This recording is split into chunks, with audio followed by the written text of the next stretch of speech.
Hola. Hello. Oh.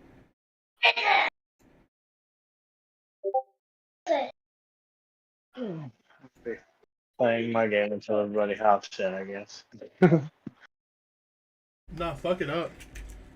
Honestly, if I have the energy after D&D, I'm probably gonna go play more Baldur's Gate.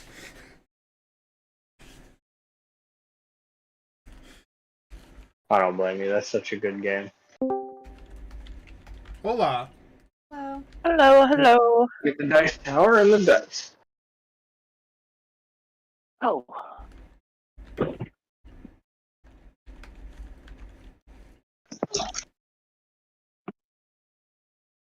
Shift my dice out for the Kane's campaign. Hold on.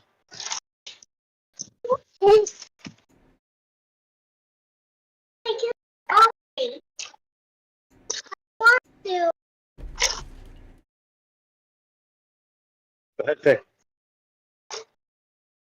Brave. Okay. I'm like brave. Here. As long as you don't lose these, you can play with them. Okay? Just like pray. Do not lose any of them. But you don't play with them over here. Okay? Why? Yes, Daddy needs it. Okay. Oh. Thank you.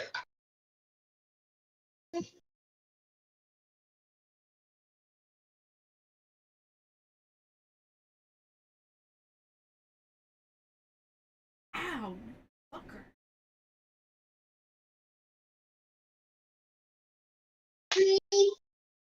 Dude, is it really necessary to rip pieces of my hair out? Ow! Stop it!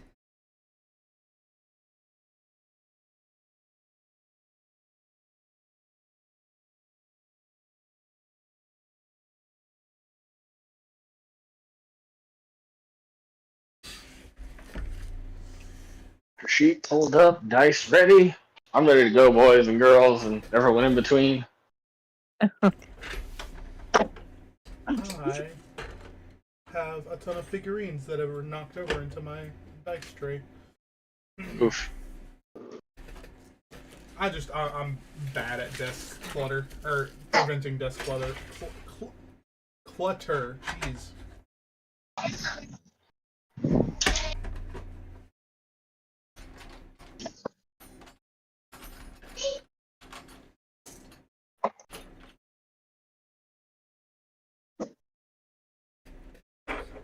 Dude. I'll rip another hair out and I'm putting you away.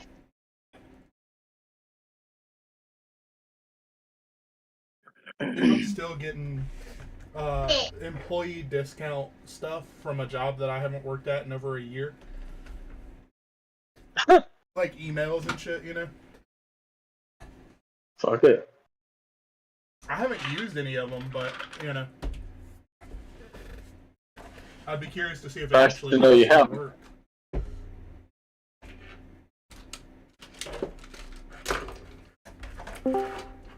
Hola! Hello! I do! What's up? My hair's currently been ripped out by Dipper. The new fun game he's figuring. Dipper the Nipper. Oh my god, how did I never put that together yet? I'm amazing at naming things. And It's a weird I'm skill I have. I don't know why. going to pull these big guys out. Alright, I put them all back. But I just got them out. So you can count them again. Oh. No, I'm not gonna look. Okay, I'm gonna look. You gotta pick the right answer every time. You can count. Yeah, I can see you count. Hang on, hang on. Good count. Yep, count. Go ahead, count.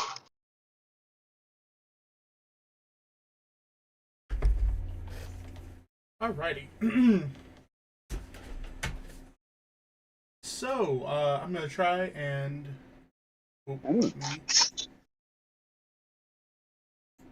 keep the recap a little short, but open the end for any questions anyone has about what exactly is going on. Last time, the last few sessions, what we had covered was there have been some cases of missing children. Most of the time, they turn up just fine, having gotten lost for a night in the local woods. You are living on the plane of the Feywilds.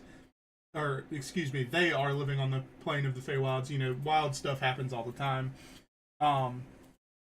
But also there was some attacks happening by these odd kind of half undead, half Frankensteinian fish man creatures that you guys investigated and found out that there was a sea hag, just looting, being a loot gremlin nearby and making these things to harass the locals and steal stuff for her own, just because she likes having stuff. Saving a few kids from the trap, but you didn't find all of them that you thought would be there, and have discovered that someone from the background of Laji, I'm not going to get into that in this recap, may be nearby and causing trouble, and probably is, since the missing kids weren't completely in the Sea Hag's lair. You, using this information and a personal invite to said tyrant's personal, palace where he does arenas and gladiator battles and such, from Wilmer, who actually used to be not super high up, but under his employ, and chose to discard that life for something better because, morality. And you all have been preparing to head out on this journey to go take on the challenge of whatever lies in wait at the arena and save these kids, along with their father, who goes by Christian. 2 days have passed in the interim, and in these 2 days, with the magical spring, restored to full use, Akara has been helping the fishermen and farmers who live in this area, this little town, get back up and running to their full capacity. Christian, on the morning of the first day, came into town wearing a rusty, studded leather armor with an old, threadbare handle short sword, and was quickly by the smith helped into some new, more appropriate, battle-worthy gear. On top of that, he has been training with Laji and Eode, just to get knock the rust off, literally, for this point. Hakara, yes, and Bucky has been using all the resources, the local fishermen, sailors, anybody that comes through that might have any kind of map making experience to put together a sort of map. And speaking of that map, I am about to send, there it is.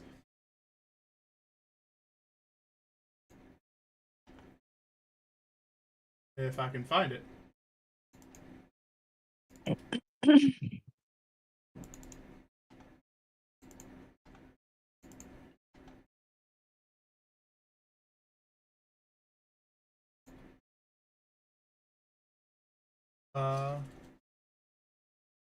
Geez, I can't find it. Sorry, I didn't want to send it ahead of time, but now it's gone.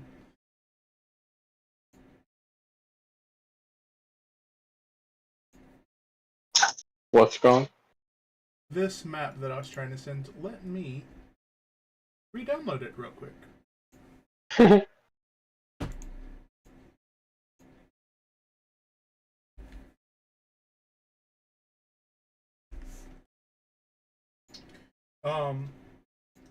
In the meantime, Laji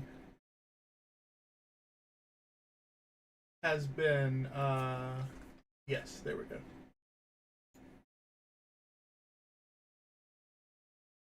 Taking his rest aboard the ship. Meanwhile, Eode and Hikara, in their free time, have been exploring the local woods, whether together or separate. That is, up to you guys. Okay.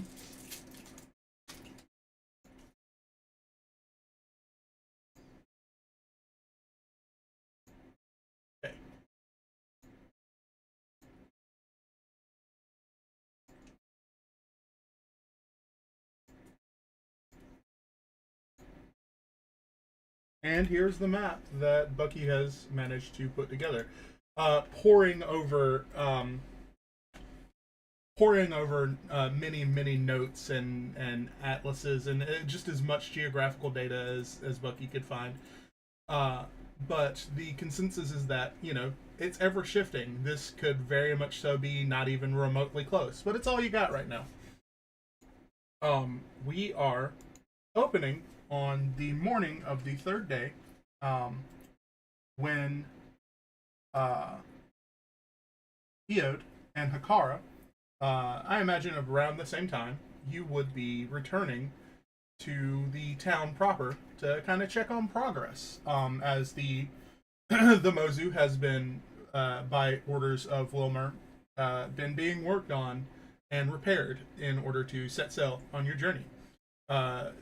Kieran and Finn have been helping out with those repairs. And you guys actually enter the kind of clearing that the town is built on pretty close to the same spot. You're maybe 10 feet apart. And while doing so, while walking, more towards the center of the town where you see Laji kind of sat towards or on the edge of one of the fountains, playing with and watching the children play.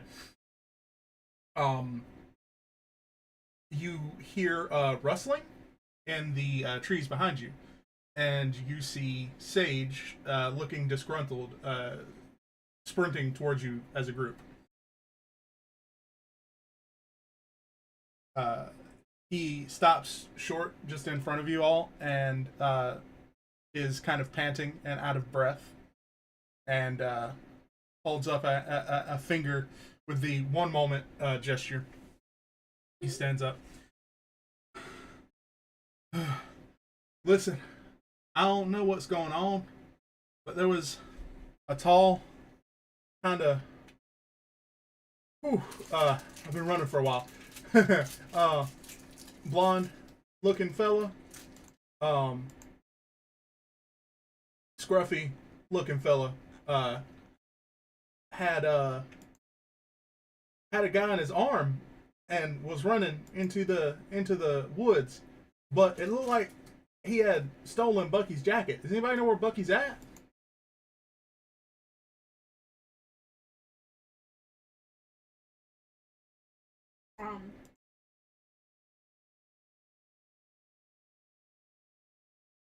Did you say if Bucky was with us?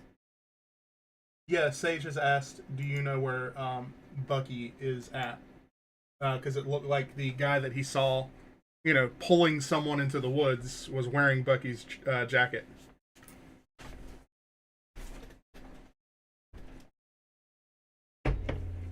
To your knowledge, Bucky has been in an in-room poring over maps constantly the last few days. You've not actually seen a whole lot of him. Do we know which room? Yeah. Yeah. Then I would suggest let's go check it out. Okay. You are greeted heartily by the innkeep, and he says, Can I? Go ahead. Oh, can I pause for a second? Yes. At least I would like to just go after the guy.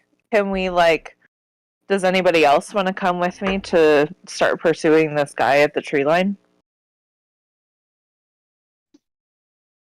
I can go with Raji. Will trail behind with you. Hakara is checking on Bucky, I assume, yes? Yeah, I'll stay and check on Buck first, and then go from there. Okay.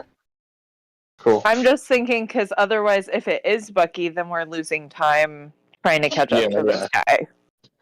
Fair point. And at the very least, he may have stolen Bucky's jacket. So. Well, I mean, can I, as a player, can I ask where I am right now? In the woods is all I'll say. Okay. All right.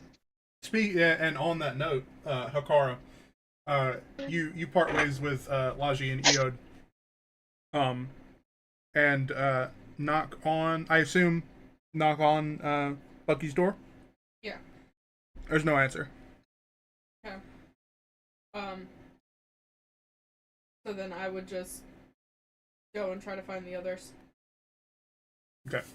I'm not gonna make you do a chase scene. I think you can easily catch up as a druid. You can maneuver through the woods pretty well. But so what exactly is the precise goal here? Because I am going to ask for some sort of check, depending on how you're going about tracking down mysterious jacketed guy. Jacket theft. Yeah. So my thought was to go to wherever you said it was Sage that ran up to us. Yes. Okay. Wherever Sage saw possibly Bucky being pulled into the woods and start our tracking or whatever from there. Yeah, Hold on. Go ahead. Can I use our ability? We have the sense ability.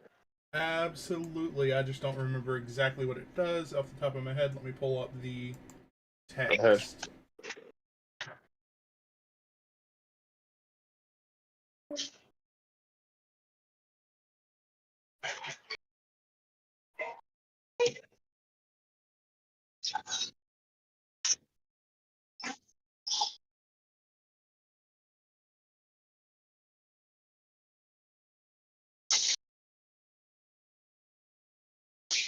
Okay, what exactly are you referring to as the ability that you're using?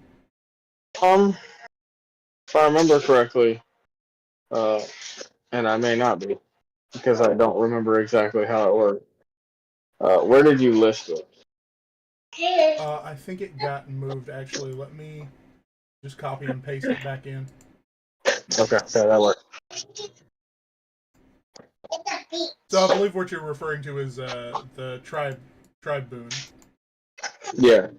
If I may not be remembering correctly.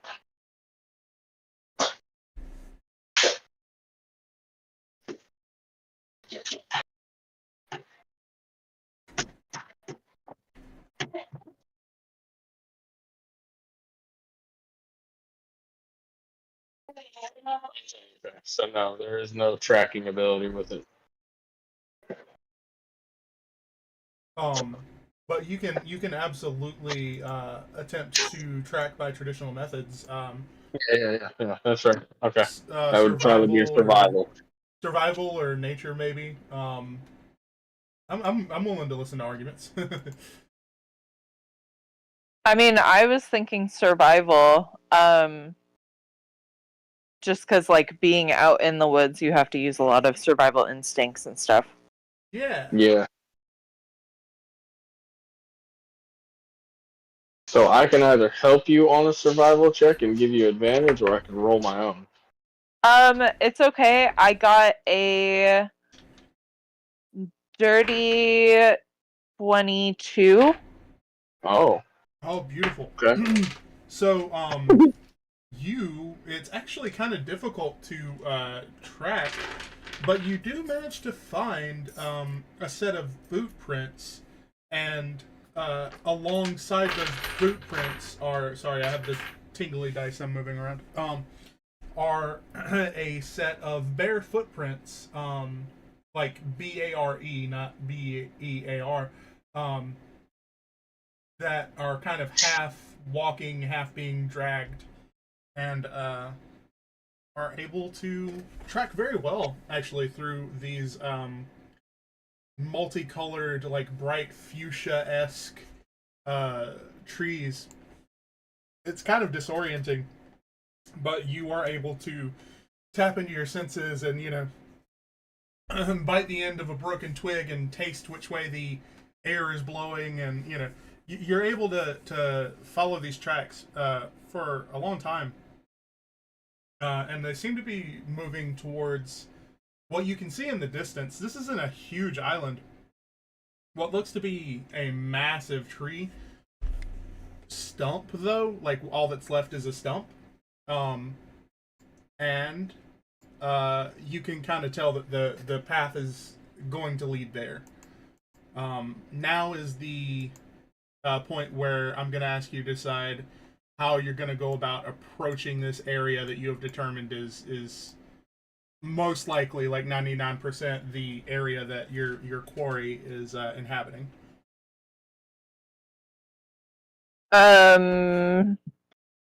Basically, I mean, I'm asking, are we going full on aggressive, or are we stealthing in, or? I was gonna try and kind of stealth in. Cool. Are you going alone, like a scout, or are you going as a party? I will stealth with, but the moment Laji sees anything that even remotely resembles hostility, Laji is rushing in. Okay. So then, can I get a stealth check from everyone, except Bucky? Because I have those boots, I get advantage, I believe. Why did you say that like you knew I was gonna roll? Because I was literally looking to fucking roll dice. I got a 16. I get advantage on a stealth roll. So let's see what happens.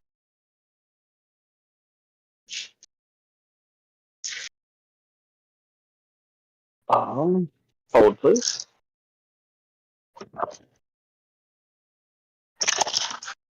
Alright, that'll be a 14 for my roll. Okay, let me check something real quick.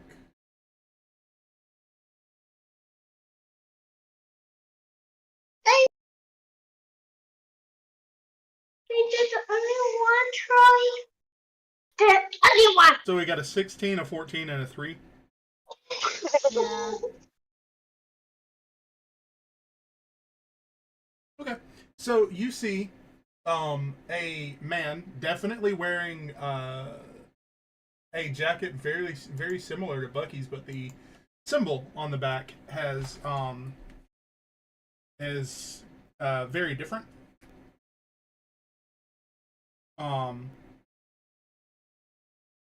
Sorry, trying to find the flavor text.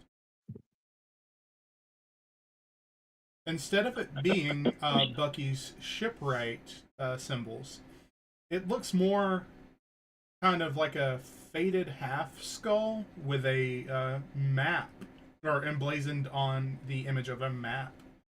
And you are faced with this scruffy man kind of crouching in front of a, sure enough, tied up villager who is tied to, I'm going to, on Quest Portal, go ahead and take you guys over to the map.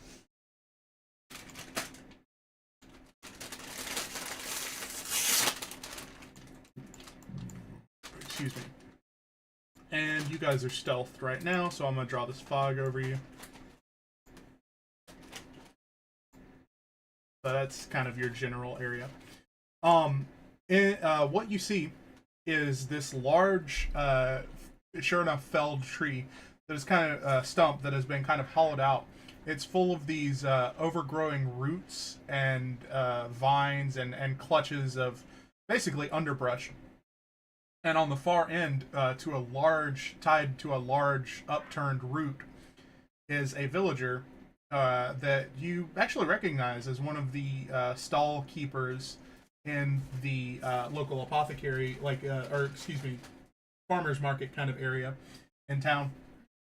And in front of him is this guy wearing this jacket, who you see has this kind of like almost after image effect to him.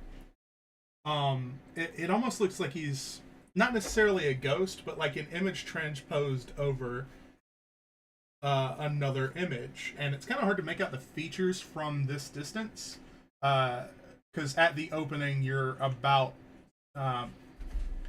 My intention is to be 60 feet away. I don't know if you actually are. No, it's much closer than that in the thing, but we don't have to go by that.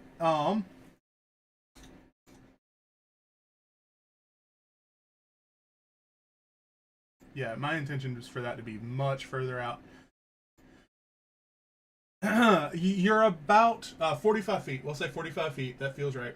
Away from this, and he is kind of crouched over in front of this guy, asking him questions, talking to him. He seems very perturbed.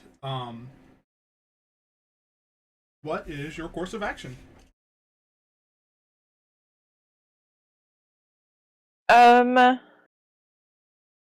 Can we just like can we hear any part of their conversation or not?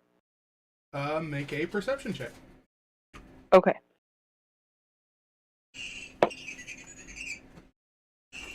A nat 20 for a 24. Oh, beautiful. Perfect. I love it. So, what you are hearing, why don't you go ahead, with, what they're hearing. Listen, man, I'm not gonna ask one more time. Where the hell am I? I don't know what's going on. I need to know how to get back. And you hear this villager respond with like, "Hey, what do you mean? You just got into town? What's happened? I'm so please don't hurt me." Well, listen, man, something's gonna happen if I don't know where the hell I am. You haven't known where you are. You guys just rolled into town. I don't know. And he just begins kind of half sobbing. That is the gist of what you hear. Okay. Can I notch my longbow and like take aim and like make myself known? Absolutely. So your intention here is to like basically ready an action? Yes. Okay. What is the trigger that you are looking for you to fire your bow? If he like looks like he's gonna like throw a dagger or going to like hurt the you said it's a villager? Yes. Hurt the villager. So any sign of hostility towards you or the villager, really? Okay. Yeah. There's definitely a knife in my left hand. Yes, that's what I was about to say. There is definitely a knife in his left hand, yes. Okay.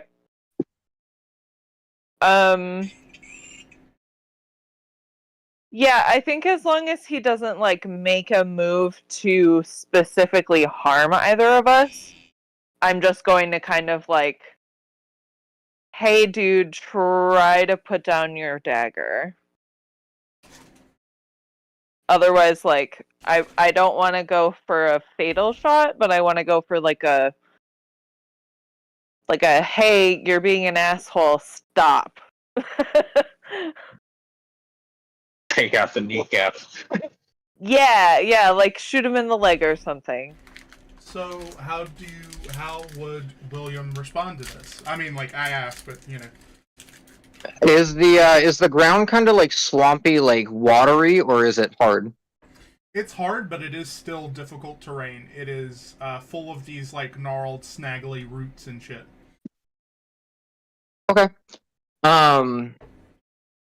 William is gonna kind of chuckle, and he is going to water shape with the captain's pride. He's gonna kind of warp into a water shape and charge at you guys.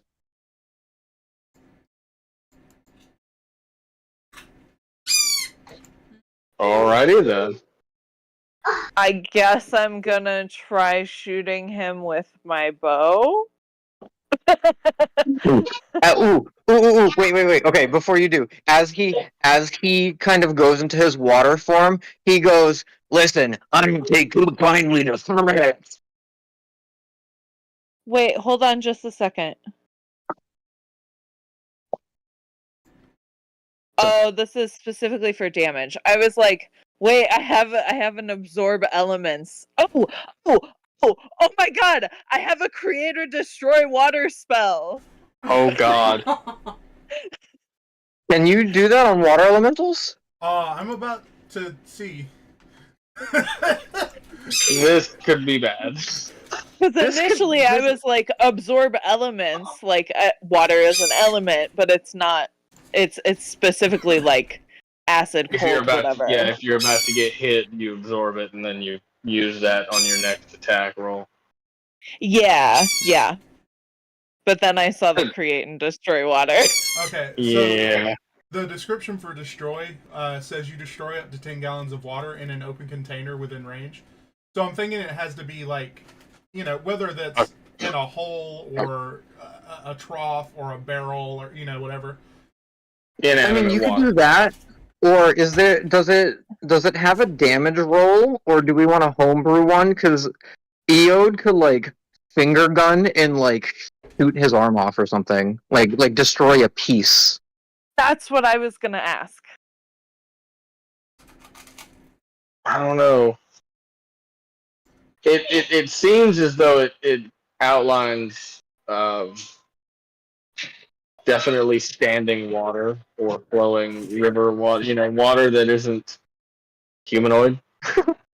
Yeah, I wish I could say, because I wanted to say roll a cool on this one, but it honestly is, this one feels like one of the ones that it's not super open for interpretation. It just like, you know, it's a very cut and dry, so unfortunately I don't think so. Also, I just wanted to say everybody can long rest if they haven't. I don't know what everybody's health and spell slots and stuff looks like, because you've had a couple of days before this point. Okay, I took a long rest. But no, I figured it was worth the... No, it's worth the look. It is a fantastic idea, and I love it. But I honestly think that they worded it that way specifically so you couldn't fuck with water elementals like that. Damn.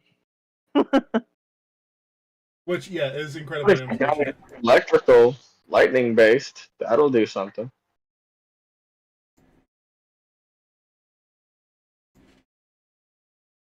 So, can I have everybody roll initiative? Yay! There it is. I was waiting on that one. 21.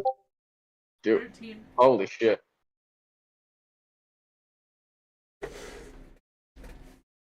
Anyway.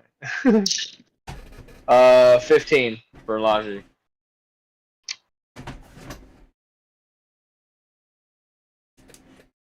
Okay, sorry. Said 15 for Logic? Yep. Do I want to try it? Like, can I please try it on? Like, can I please try it on? Like, Bucky, what did you get? I got a 21, baby.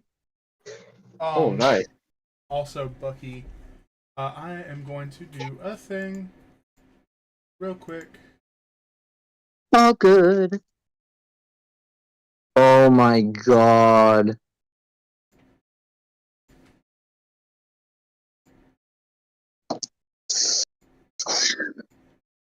I've rolled my attack already.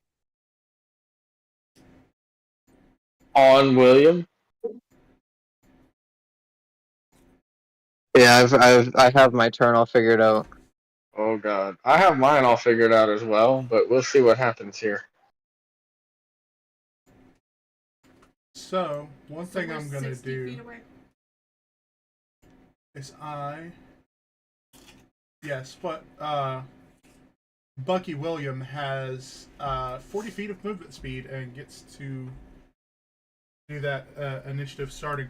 But also, what that means is that Eode, you can activate your stored action because of the charge. Yeah. So do I just do that like a regular? Yes, it'll Attack? just be it'll be a long or your whichever, I forget if you said longbow or short. My longbow. Yes. Longbow. Yes, it'll be an attack with that. Okay. Does a 14 hit? 14 does not hit. No. Okay. Okay. Dude.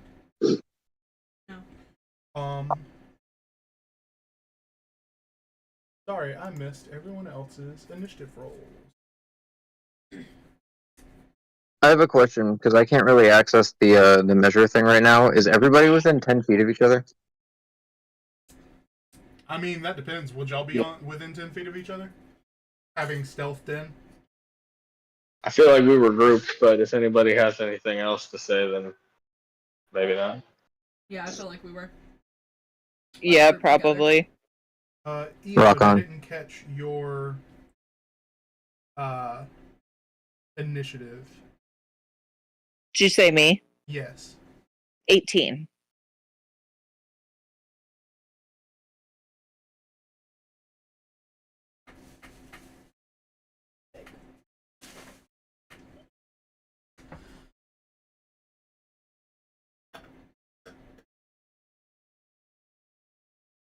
Okay.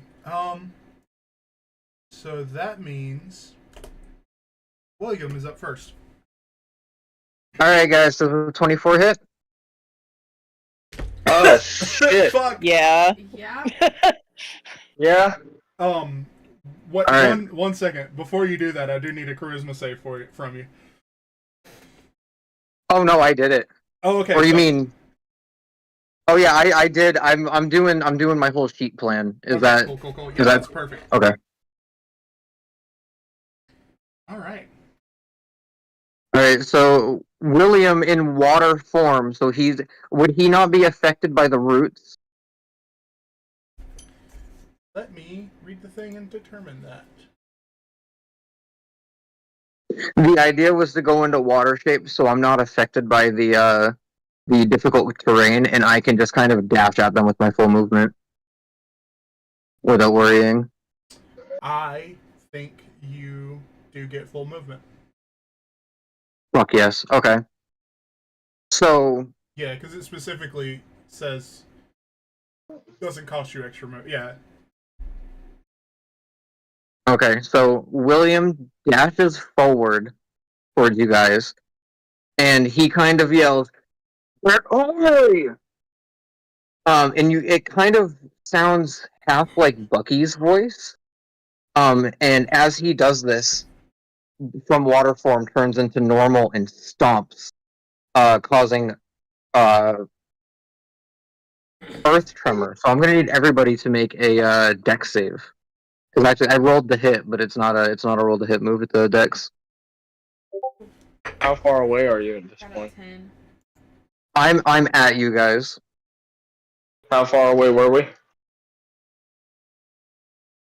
60, and they closed the gap, leaving 20 feet between you. But that was before. That was like the lunge. How close did you get, Bucky?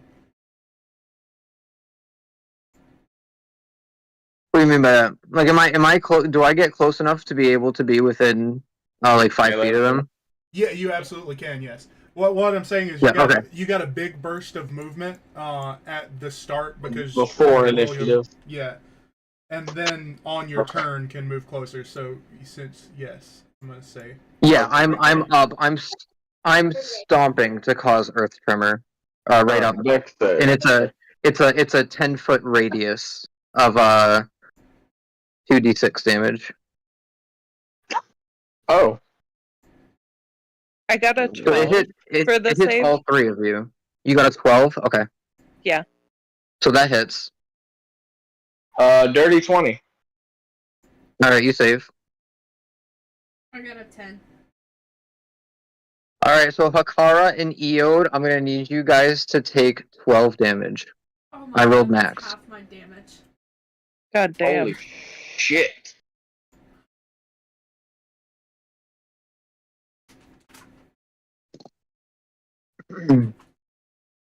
I came to play. I was told to rip shit, so. So that means Hakara and Eode, you are knocked prone and will need to spend half your movement to stand up on your turns. Speaking of which, actually, was that the entirety of your turn? Oh yeah, no, that's it. Actually, no, you know what? He is going to, Because you have a bonus action and I can disengage, yeah. He's gonna use the rest of his, mobility disengage to run away in the opposite direction of, Foosh. Not, Apology, you mean? wrong game, wrong, yep. Thank you. You're welcome. It's okay. so you have 30 feet of movement. Are you going to use the full 30? Yeah, we're just gonna book it. Cool. So, like I said, this map is a little funky, so it's not exactly, but we'll keep in mind that Bucky William is now 30 feet in the opposite direction, towards the center of the tree. And as he got close to stomp at you guys, you could really tell. I think DM, could you approve that the like of what the visuals were? What do you mean? As like a little bit more description of the how like the overlapping worked with the projection. Yes.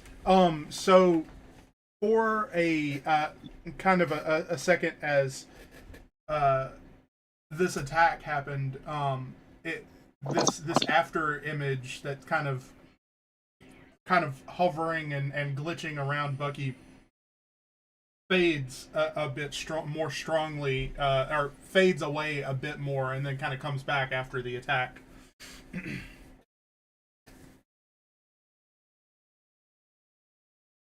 Eode, it is your turn. Okay. So I have a question Yes. because at the bottom of my actions page it says Dread Ambusher. So it says you add your wisdom modifier +2 to initiative rolls. At the start of your first turn of combat, your walking speed increases by 10. So then would that count in this? Yeah, that would give you 40 feet of movement speed, yes. Okay. So I'm going to do that, and then you said it takes half to get up. Yes, so you would have 20 feet of movement speed. Okay. This is also difficult terrain, correct? Yes, so you can move forward by 10 feet after standing up, because it is difficult terrain. Okay. In that case, how far if I move that 10 feet towards what's his face? Towards William? Yes. You can make it within 20 feet. I'm within 20 feet then. Okay. Let's try my longbow again then. Perfect.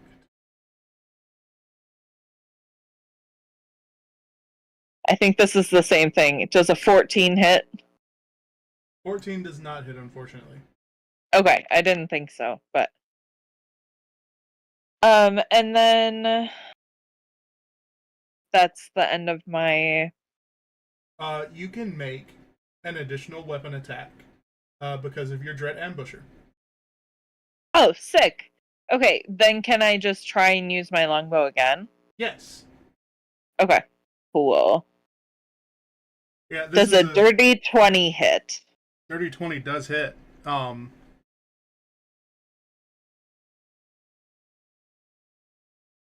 What's up? No, go ahead and roll your damage. Oh, okay. 4 damage. Mom, I found it. William takes 2 damage. Interesting. Okay. The elemental form has resistance to all types of physical damage, so piercing damage counts as a physical damage resistance. Nice. I like that you did the math for that. When I attacked, it would have taken me out of the elemental form. Oh, okay, so you take 4 damage. Yeah, I appreciate that though. I'm trying to stay on top of it. All right. Question. Yes. Does necrotic damage count as a did you say a physical damage? No, necrotic damage is not physical damage. It is, the physical damages are slashing, bludgeoning, and piercing. Okay, cool. Necrotic is a magical damage. Yeah, there's Okay. the word. I couldn't think of it. All right, Laji, it is your turn. All right. How close am I? You are 30 feet. 30 feet, and I can move 15. 15 to get 15 in.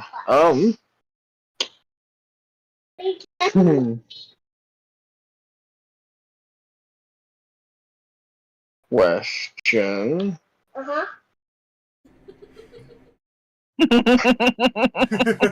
Thank you, honey. Thank you, honey. Can I use Divine Smite on a thrown attack? Actually, I'm not sure. Hold on.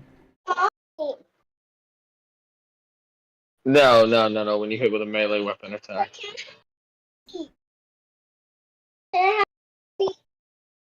It specifically says melee weapon attack. Yeah, it does, unfortunately. Alright, that's fine. I'm going to use my Channel Divinity for a guided strike on a thrown weapon attack. Ooh. After moving 15 feet. Yes. I like that. So, I am going to throw my... I can throw any weapon, yes? Or I have to throw a throwing weapon. No, you can throw any weapon. You just don't get a proficiency bonus on unthrown or on weapons that aren't specifically thrown. I think we're gonna go by that. Okay, so I get my plus to hit and this guided strike. Let me read guided strike. I'm not actually. Why would you want to do your good pal Bucky dirty like that? Jesus Christ. Yeah, no, you can definitely use it. William, I'm attacking, right? William is kind of after imaging over Bucky. They are kind of occupying the same space, basically. Yeah, but when you're punching, you're hitting Bucky. Yes. Oh. The meat is Bucky. Why? But yes, you absolutely can. I'm hitting Bucky by doing this. I don't like that. Yeah, and he's hitting you. What? What the fuck? Okay. No, he's no. I didn't mean it like that. Bucky is not I don't know what I'm allowed to say or not say, but That's fine. That's this fine. isn't. I don't It's know not this. Bucky. I didn't mean it. I didn't mean it the way you interpreted it. I'll say this: it doesn't take a high perception to realize that Bucky is not in control of Okay. himself. Bucky's not home. That changes. That changes my action. I didn't Oh. realize that guided strike was a thing. Yeah, it gives a +10. And you get That's to do it terrifying. you get to do it before knowing or after the roll, but before knowing the result, obviously. But that's crazy.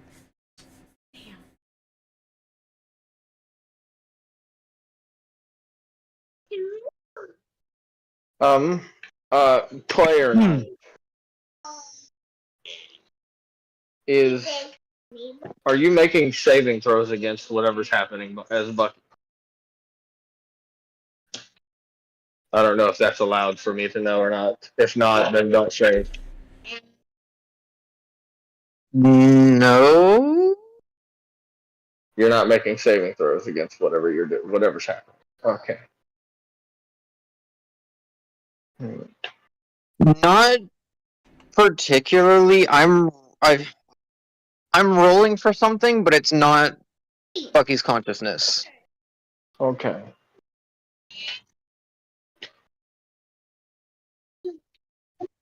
Are you keeping track of the health, Bucky? Yep. Everything's written down. Cool. I just wanted to make sure. Awesome. Did Laji's hit? Oh no, I decided after knowing what I know, not attacking. I'm trying to figure out what to do here. What is my best course of action? But does Laji know? Does Laji know that they're hurting Bucky? Laji's aware that he's being hurt by someone who is not Bucky, but Bucky. Laji's aware that Bucky is not himself. As Kane said, it wouldn't take a high perception to know that.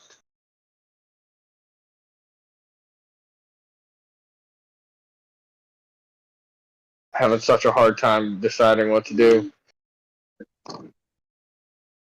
I mean, he's trying to fuck you guys up. You could incapacitate him. I don't know. Yeah, you absolutely don't have to do. You can do non-lethal damage. You just have to, tell me that's the intent. Fuck it. I'm gonna throw protection from good, evil, and good on Bucky.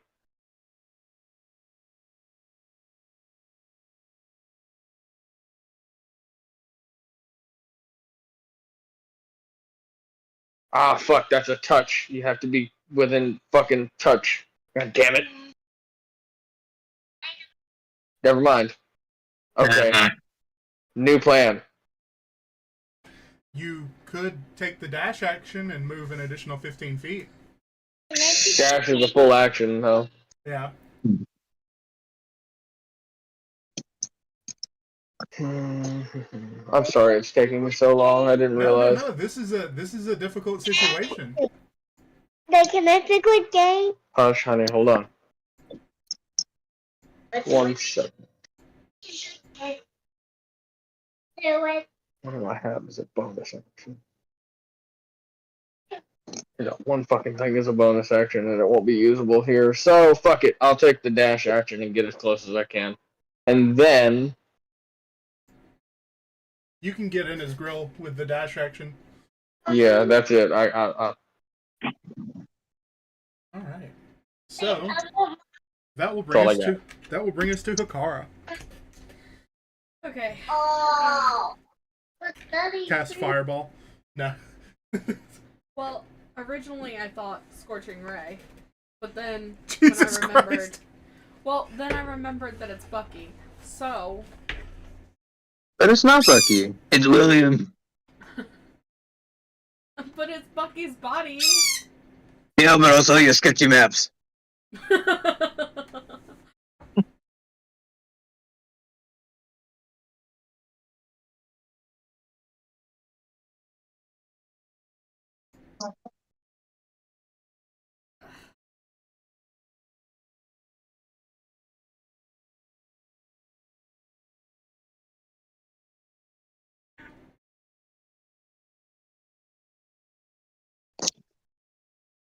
Oh my god.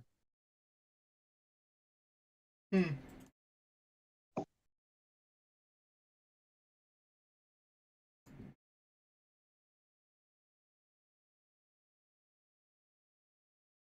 Yes. Oh, I'm rolling for my turn. For when it comes up, and it's.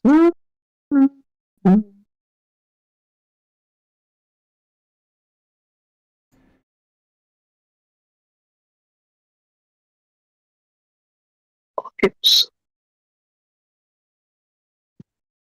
Okay.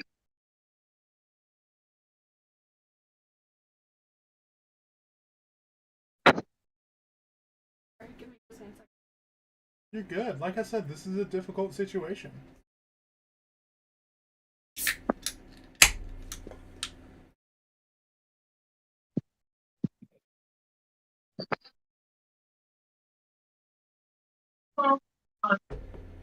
Okay, so question. I was knocked prone. Yes. Okay, so I'm gonna use whatever I have to get up. 15 feet.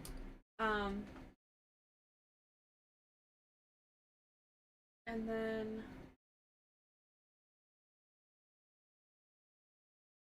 I am going to wild shape. Cool. What do we got? I'm gonna wild shape as an elk.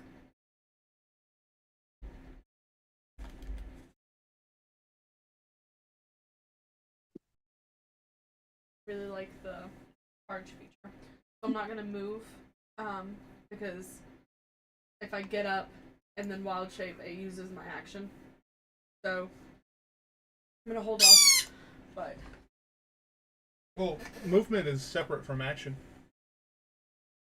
yeah, but wild shaping uses my action. Yeah. So I can't charge. Correct? Correct. Yeah. So. Can you do an elk?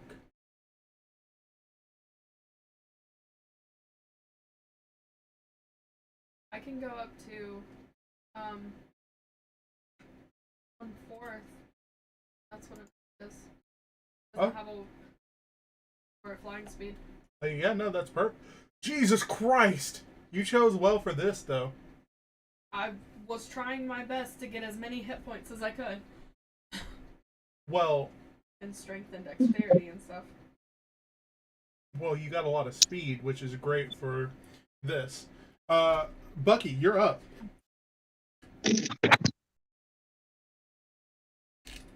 Alrighty, Rooney. So,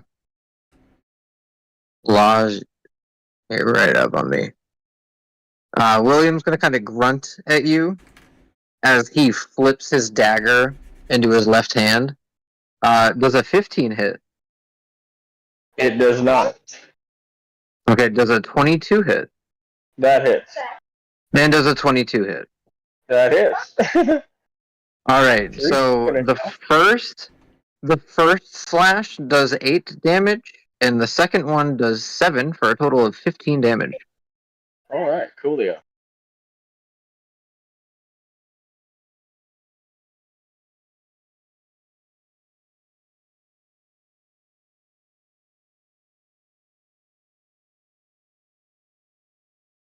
Do you want to know what it would have been If you would have hit the first. Yep. The first was a crit, wasn't it? No, they were 2 8s and a 7. Jesus Christ. Ew. That's insane.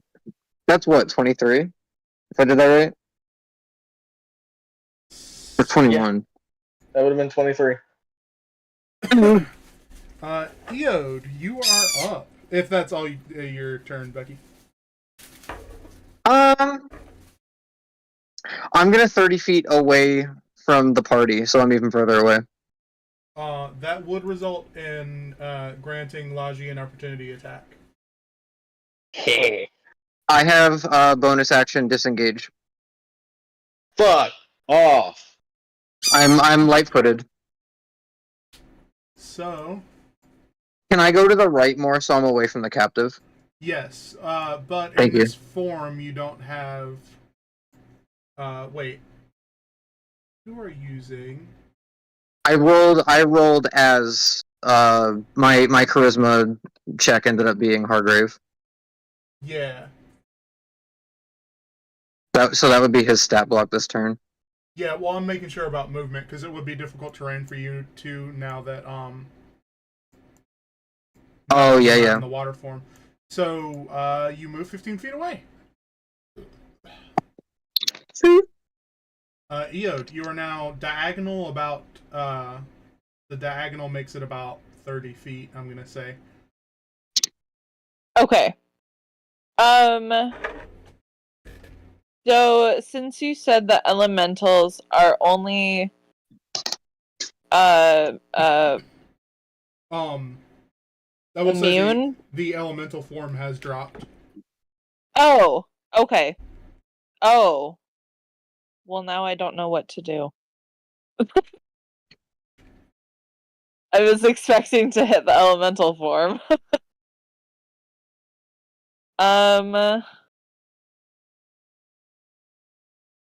Right now, kind of hovering over the face of Bucky is the after image of William.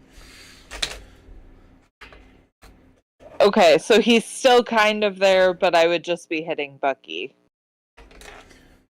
I mean, ish. I do want to say I'm not discouraging you guys from hitting Bucky. We have it. I've figured out a method that I'm running this with. There have been written multiple endings depending on what happens with this fight. Okay. I guess fuck it, let's attack. I'm going to do I get my full 15 feet in the 15 difficult feet. terrain. Okay. Yeah. Okay. Unless If you might have something. Actually, this would be considered coastal. It's an island. You might be able to ignore difficult terrain. Ooh. That'd be nice.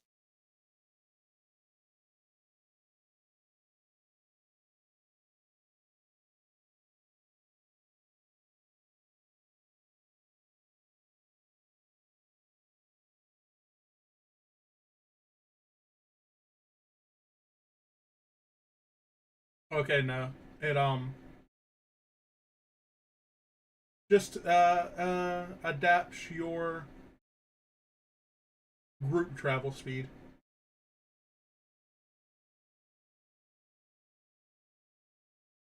So you would be moving half speed, yes. Okay. So if I used dash, you would be to able make to move 30 feet, yes. Okay. It would use your action. Okay. Fuck.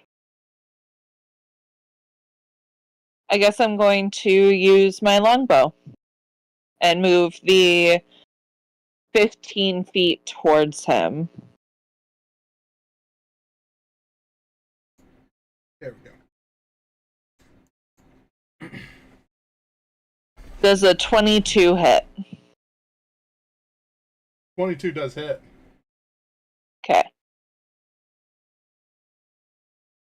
Take 10 damage. I don't want to. Well, I didn't want to take your damage either. Oh yeah, no, you're fine. I am not holding back, you guys. You can see it in Bucky Hargrave's face. He's not holding back.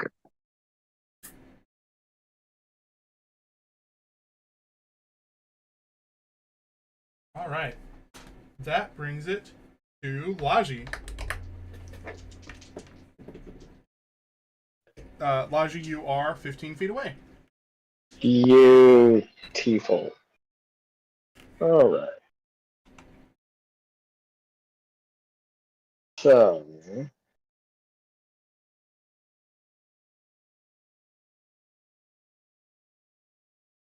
Need to get you some throwing hammers for that fucking guided strike. Yeah, that wouldn't be a bad idea. um,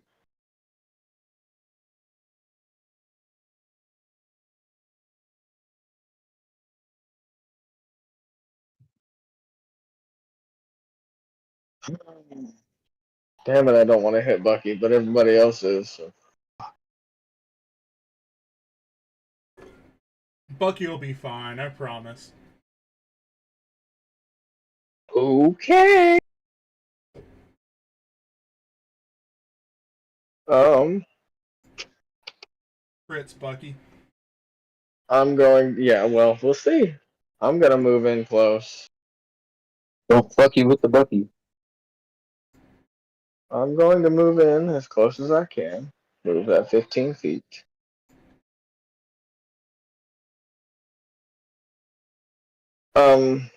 Can I cast a spell and use my channel divinity in the same turn?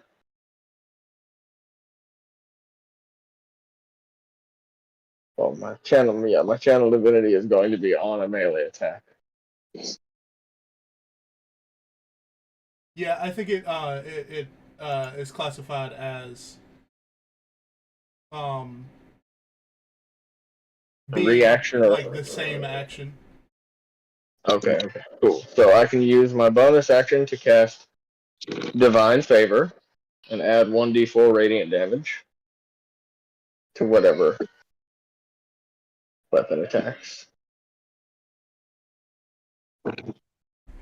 And then I'm going to attack with my Emissary Battle Axe, two-handed, and use Divine Smite. You don't So, necessarily have to. You can wait until you see what the roll is. okay. So, Oh.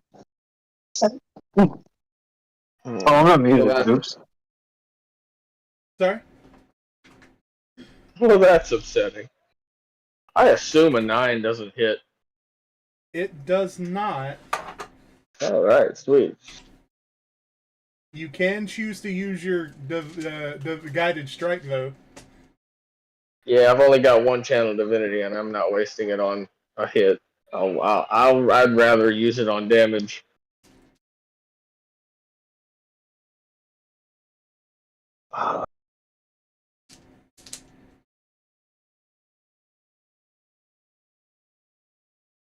Well, I guess that's my turn then.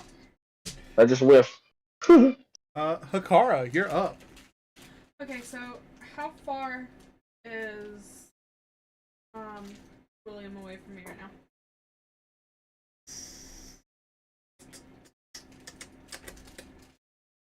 Like 40 feet. Cool. You are moving under difficult terrain.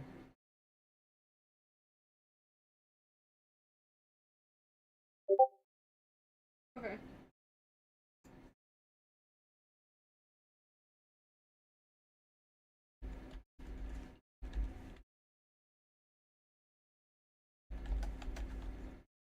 Okay. I guess I'll just move closer. So I assume you're gonna move to where you can use your charge. I was gonna do ram and charge because I have to use an attack, but if I can't go those 40 feet, then I can just move closer, and that's about it. I can't do anything else.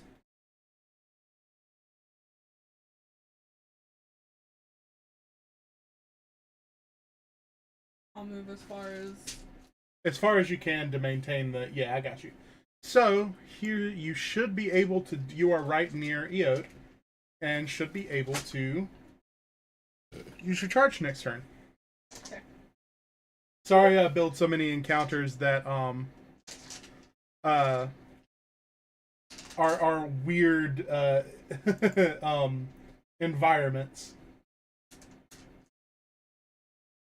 Bucky, you are up.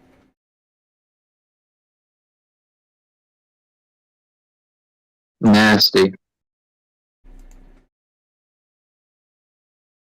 Mr. Laji, does a 17 hit? It does.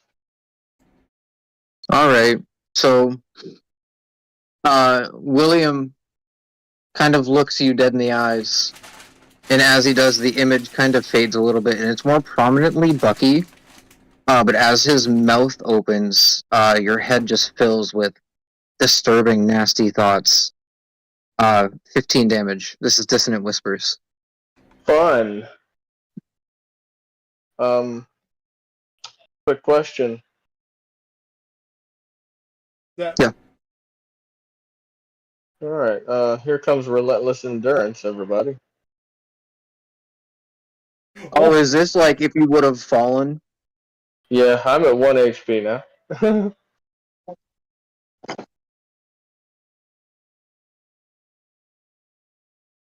All right. Cool.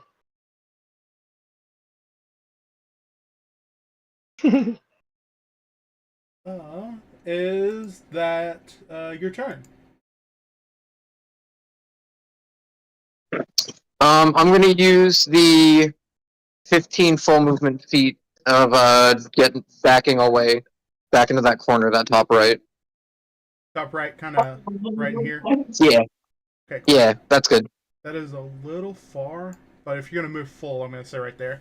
So you have moved further 15 feet away. Wait, that's it. From Laji, I'm gonna say relative distance is still the same because you guys are kind of backing into a corner at this point. Eode, you are up. Okay. I want to use my 15 feet of movement to go not to him, to Logi. Cool. And then I want to use Cure Wounds. Oh, I love it. So that gives you 6 HP. Sweet. And then can I also, because I also have a potion of healing, do we want to like bolster you up a lot so you can keep fighting, or like does anybody else have cure wounds? Or Well, Hakara. I do. Well, Hakara wouldn't have access to spells in elf form. oh, I forgot. Yes. You used your action for Cure Wounds. Cure Wounds, so you couldn't use the potion on him at this turn, but you could like absolutely drop it at his feet, you know. Just like here. Okay.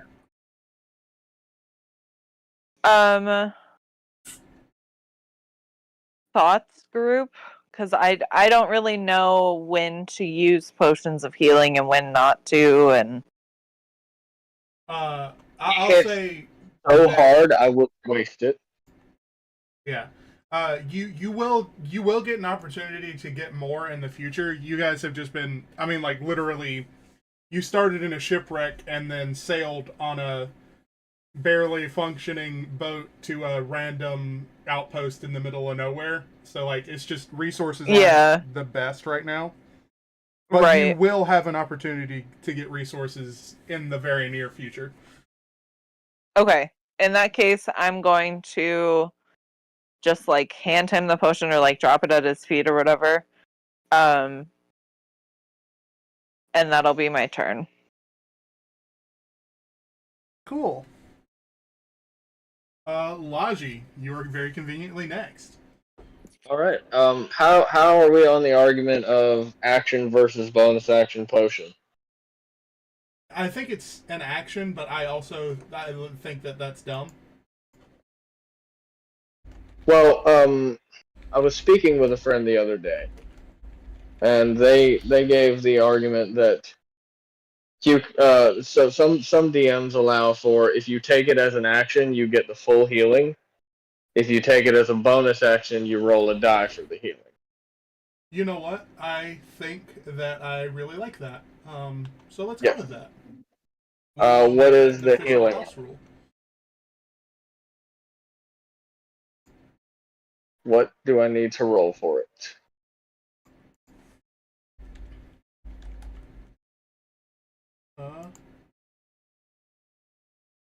Uh, 2d4 plus 2. So it would be 10 total if you use your full action for it. Okay, so I will be using it as a bonus action rolling for it.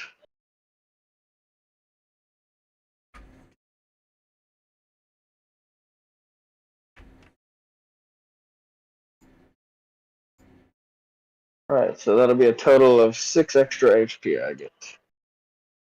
That's not too bad. So you guys see Laji kind of roughly uncork, and it's not very smooth. It's almost an act of desperation, just like a man who hasn't had anything to drink in 4 days, drinking the coolest, crispiest. There we go. Bottle of nightstand water at 3 a.m. Oh, did being hit break my concentration earlier? You would have had to have made a check. I can retroactively make said check because he did hit me enough to down me, but I got the relentless. Endurance, yeah. Because yeah. I didn't catch it, we'll save it for. We'll not worry about it for now because that's my job to catch that right. shit. That's fine. I am also going say, to. You have your action and movement. Yep, I'm gonna move as close as I can, and then. Which is right up on. Yep. I'm gonna make that roll again for an attack. See if I made the right decision because I had 2 options here, in my opinion. All right. So does 18 hit? 18 hits. Beautiful. So I am 2-handing, so it'll be a D10 plus 4 plus I'm divine smiting your ass. So you're gonna add a D4 and 2D8. Oh, a D4 and 2D8. But yeah, because you have divine favor on, right? Oh yeah, that's right. Duh. All right. There's gonna be a lot of damage to keep, well, a lot of rolls to keep up with me. Somebody's got a way to write these down real quick while I'm doing them. I got you. All right. So first will be the D10. That is a 5 plus 4 is 9. Next will be the D4. That is a 2. Stop. Wait, she's at the store. And then 2D8. Right? Yes. Correct.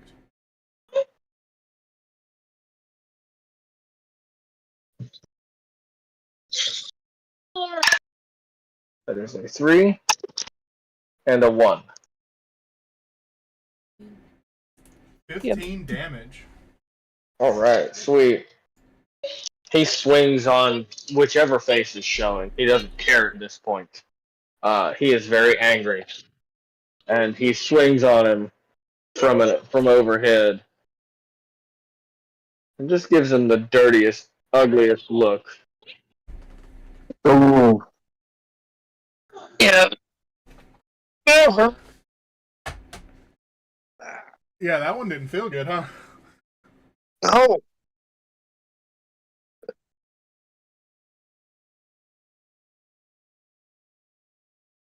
All right. With that massive, meaty fucking hit, that leads it to Hokara, who is about to do some medieval nature. What is the name of that movie? Hedge whacked.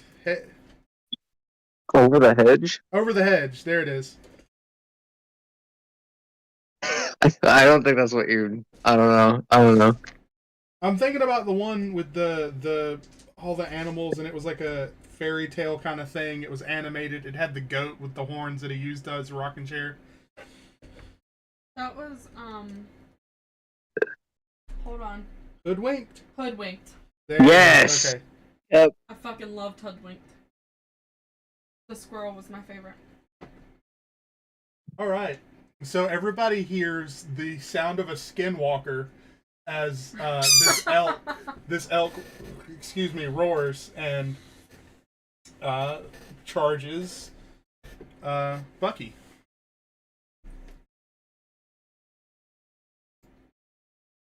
So go ahead and make your attack roll.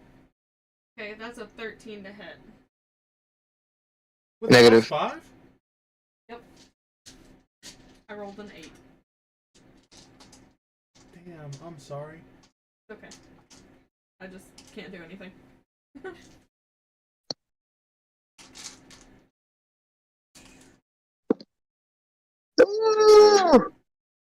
Since I can't do anything, I am gonna back up just a touch because I am currently hurting. So. Why are you hurting? I have half my damage gone. You have 13 hit points as an elk. Gotcha. But you are able to move your, if I did my math right, 10 feet away.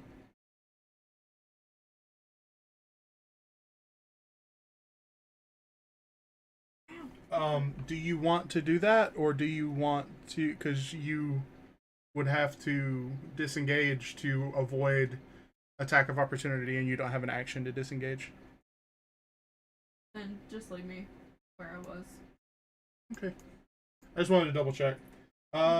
Bucky, you are up. Alright, both you guys that are right on top of me, deck save. So it's a flat roll for you, Kindle? A flat roll? Yeah, because the elk doesn't have any bonuses. Well, I crit failed that anyway, so. Oh, Jesus. 19 for Logi. Alright, you save it.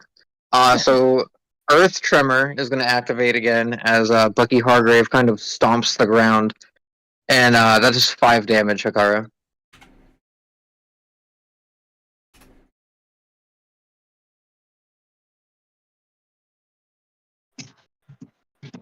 You don't take that. Your elk form takes that, by the way. Yeah, I was gonna keep it on my calculator. Okay.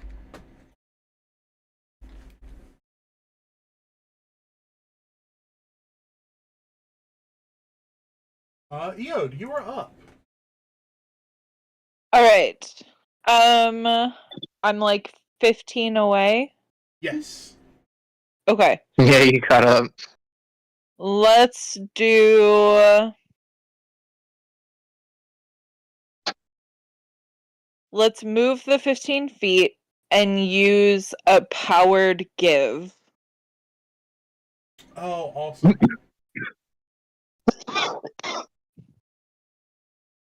Does a 21 hit? Oh, yeah. Okay. And you get 9 damage. I have to step away for just a second. Sorry, I'll be right back. Go ahead, continue though. Okay.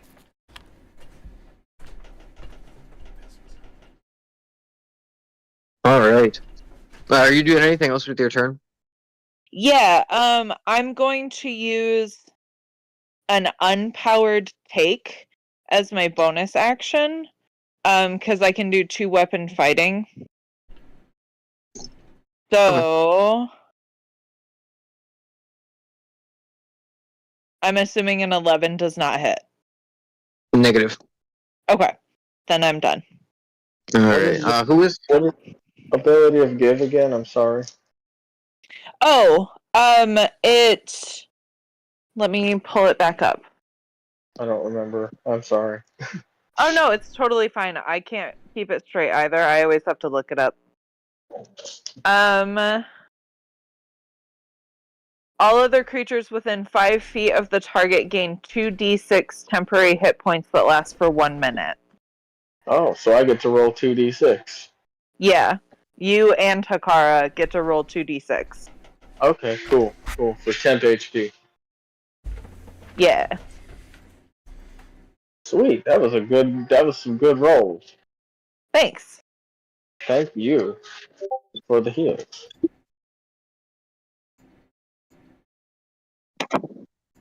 Good stuff, everybody.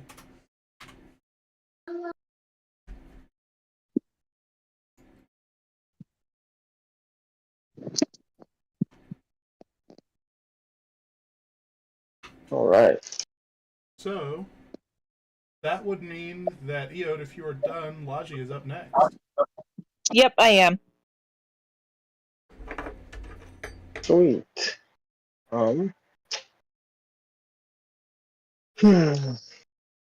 So I haven't seen our positioning. Let me look at the quest portal real quick. You are all on top of Bucky right now.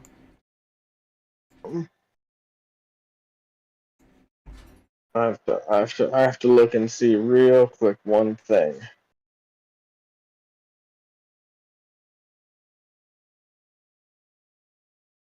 How far away is this? Can you see me pinging?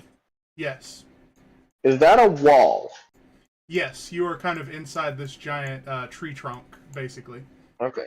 How far away are me and Bucky Hargrave from that wall? I'm gonna say 10 feet. 10 feet. Would it be possible for me to charge him, grapple, and pin him against the wall in an attempt to give any other melee attack rolls advantage?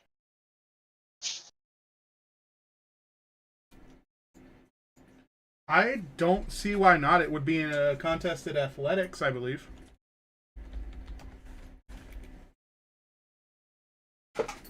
That's fine by me.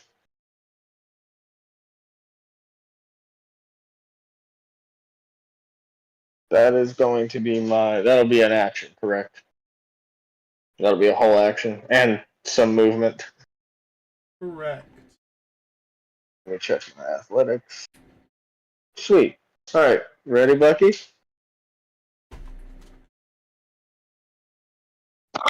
No. I'm Roll not. athletics. Roll on athletics? Okay. Yep. We're doing a contested.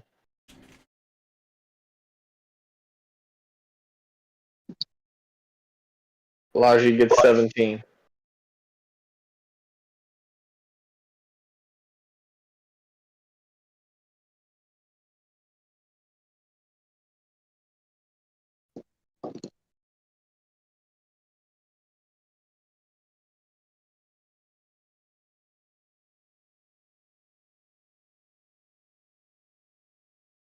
+15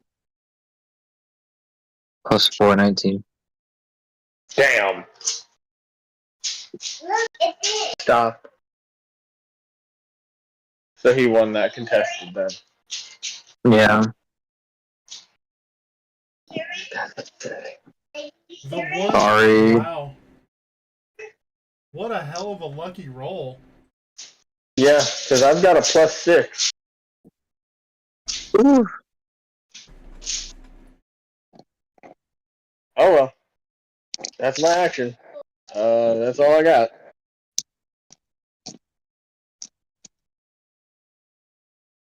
What happens in this attempt, though, Shane? Or I imagine what happens is that you are kind of trying to find the right like leverage to get your hands on Bucky Hargrave, but the kind of after image thing so close up, it's fucking with your head because it almost looks like he's like standing, like his shoulders are too wide and he's standing in two places that are incredibly close at once. He's like clipping himself, you know. okay. And it's just really difficult to get a hold on it. So I imagine you get like one hand on the shoulder and the other hand kind of phases through and you're like, what the fuck? Okay. Cool. Do I get like a reaction to like opportunity attack? Because he tried to grapple me. No, not in this circumstance, no. No. Okay. Hakara, you are up. Okay, is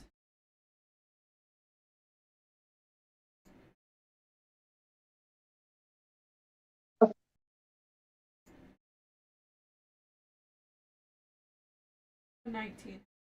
A 19 hits. That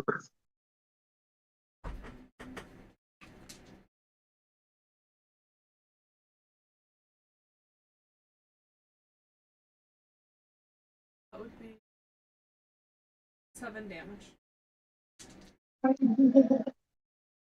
Okay. Bludgeoning, specifically. 7 bludgeoning damage.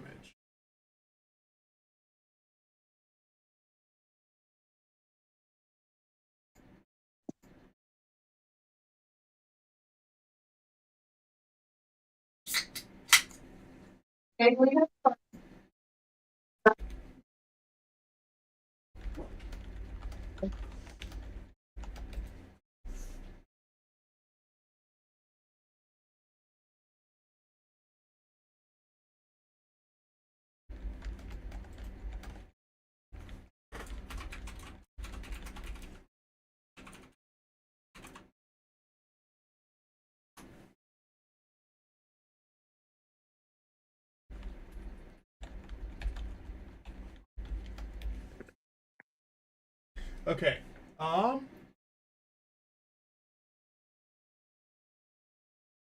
So that means that it will be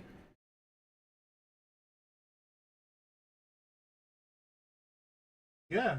Yeah, it's Bucky's turn. Hakara, are you gonna do the thing? Yeah, I need a Need a Con Constitution saving throw from Bucky. All right.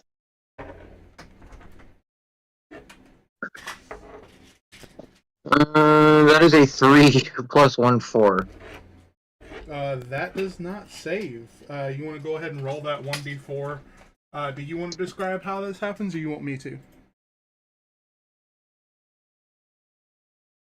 That's a 4. Ooh. You can.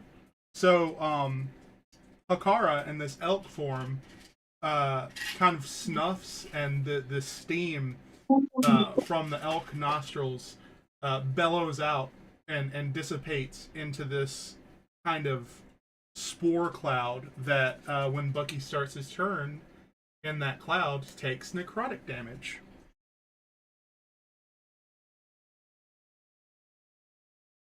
Okay.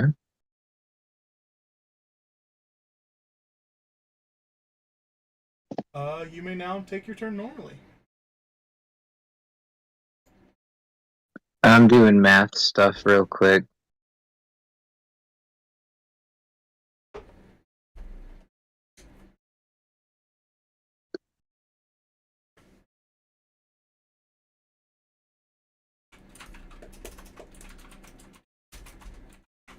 Alright, so question. When I do a multi-attack and people are close enough, can I hit more than one person? Yes, absolutely. Okay.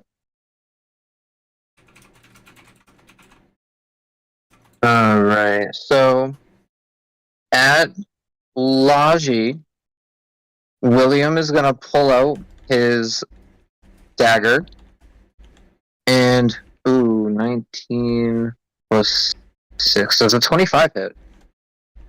Yeah, that hits. Alright, you're going to take 5 damage.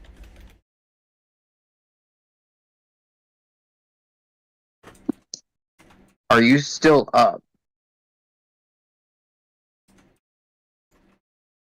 Or Yes. wait, for multi-attack, do I choose all of my targets and then go, or can I pick as they? You can pick as you go. I'm still up. You are still up. Okay.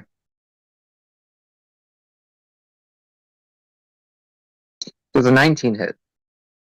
It does. 7 damage.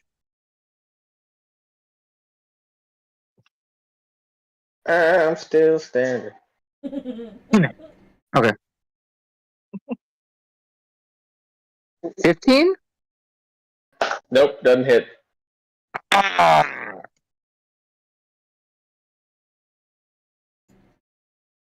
All right. Can I disengage? Will that work, or would I have to technically do it one for each person that I'm disengaging from? Like, would I still get hit? No, you just disengage once. Okay. I'm gonna start trying to run towards the captive. Did he take the damage from the cloud? Oh. Did you take the 4 necrotic damage? Is that what you're talking about? Yeah, that's what I'm talking about. You know what? I'm not gonna move, actually. I'm not gonna move. Sorry.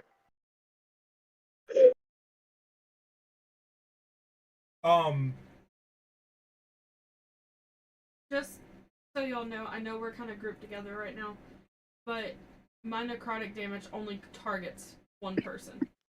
Yes. Specifically, that was what I did was flavor text. Specifically, she can target at the beginning okay. when it moves to within 10 feet of her, or when it starts its turn within 10 feet of her. She can make it suffer that 1d4 necrotic damage. Okay. I just wanted to make sure that nobody else minused the 4 from their character.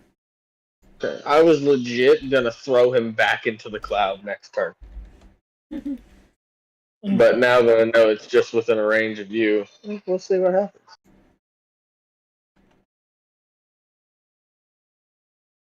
Alright. So, that was just Bucky, right? Yep. Eode, you are up. Okay. Let's do a powered give one more time. Cool. So that's 2 charges, which I need to note. Damn it. Because I know a 9 doesn't hit.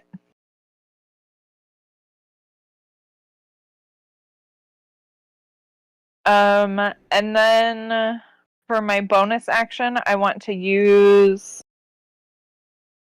an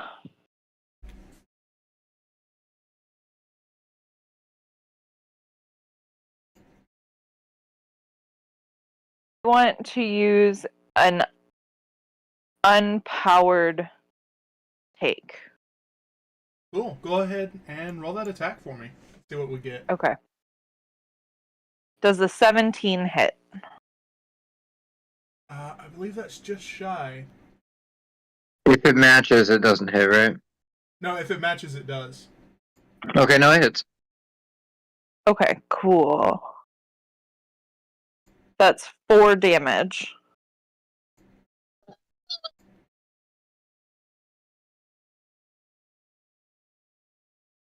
Okay.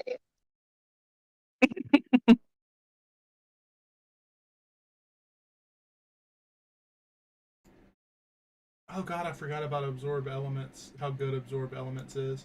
I just happened to be reading the spell because I had it up from earlier. All right. Laji, you are up.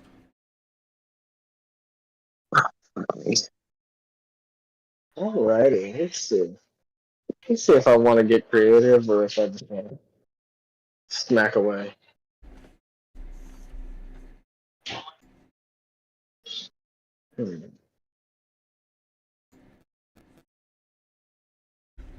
Let's start.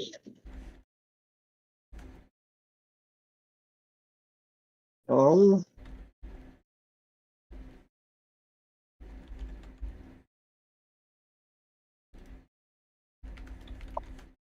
Alright. Okay, I'm gonna just swing away. Swing for the fences, you say. That ain't no good. Well, maybe. 17 hit. No. Wait, If it matches, it doesn't hit. If it matches, it hits. If it meets, it Okay, we meets. literally just went over this, but I'm stupid. Yes, it hits. Yeah, All right. we'll go by the saying, if it meets, it beats, because that's easy to remember. All right, cool. So, 1d10 and 1d4 because I'm still rocking the radiant damage.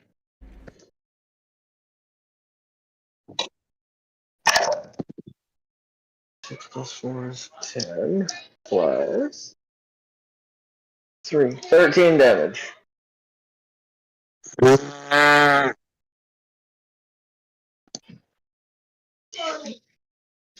So, you come down on this kind of after image, overlapping figure on Bucky's body, and you hear the layered voice groan in in pain and anger. The echoey kind of voice of William fading away as Bucky falls unconscious at your feet. The after image gone, and you notice the image on the back of his jacket shifting to be Bucky's insignia. Okay, I want to immediately cast Cure Wounds on Bucky. We're out of initiative order or still in? Yeah, Out Oh, of initiative yeah, order. You are out of Okay, initiative cool. order. All Yes. right. You do Well, your I have a damage. question. How much over damage is like lethal? It would have to be double your total health. Okay. So if you have Okay, good. if you have That was if you have 30 Okay. hit points, you'd have to take 60 hit points in one blow to kill you. okay. Is That that based off of what you currently have, or is that based off of your max that you can have? Your max that you can have. Okay. Because that could get weird with barbarians, taking half health stuff or taking half damage, as well as, just like, oh, you're at 4 hit points and you got critted on. Well, say goodbye to your character, We're good. Yeah, that makes sense. Okay, gotcha. So am I casting Cure Wounds on him? Yes, Or that's not? it. Okay. You can That's if you what you want like. to, but I will also say that you are more than welcome to take a short rest right now if you want. Currently, the villager is struggling, tied to this root, scared, horrified. The combat didn't last super long. Hakara, are you still in wild shape? I think you get it for up to an hour, right? Yes. I would probably still be in it. Well, Hey, use it as long as you want. no, I think I would change back because I don't want to freak out the villager too much. Well, I mean, if you changing into an elk didn't freak him out. Well, that's true. Awesome. Can I talk in my elk form? You cannot. No. Okay. So yeah, I'd turn back. Bucky, you get 3 points. Oh, thanks. You're welcome. I know it's not much, but So Bucky, as you get these hit points, you kind of groggily come back, and you see your friends standing around you, and you have these kind of flash in the pan memories of the past couple of hours. I'm going to say it this way so you don't have to exposit. What Bucky experienced, and, Bucky, if you are willing to tell the rest of the party this, is that Bucky has been up for, all night, putting together these maps, and started to feel kind of woozy. Had the, oh man, I need to get some water and some sleep. I've been awake for 20 hours, and I haven't eaten anything, and drank anything in at least half that time, and I've just been so focused over these, and then you have these flashes of your experience through William's eyes. You kicking open your bedroom door at the inn, finding some poor hungover lod to grab and sprint off into the woods because you had no idea where you were and you were scared, and the last thing you remember, well, we've spoken on that. Yeah, so you kind of come to sitting in this gnarled pathway, and as you guys are speaking and cavorting, and I imagine you've probably set loose this villager by now. The sage, rustles through the woodage, and he approaches you all and says, "Oh, excellent. I'm glad they found you. What was going on? Why, Bucky, who grabbed you? You look pretty rough there, friend." Well, Sage, I can't say for certain that I was grabbed. I remember being there and taking that poor person, but it wasn't me. I had no control over my own body. It was almost as if I was being controlled or possessed.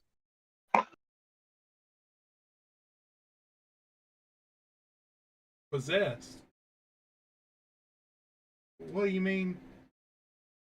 Oh. Okay. Sage, what do you mean, oh? Well, you know how I gave y'all all them items to help you out on your journey? Well, a lot of it was stuff that washed up on the beach over the years that I didn't have any use for. And, well, I mean, it's the Feywilds. You never know what's gonna wash up. Good chance you just got possessed, buddy.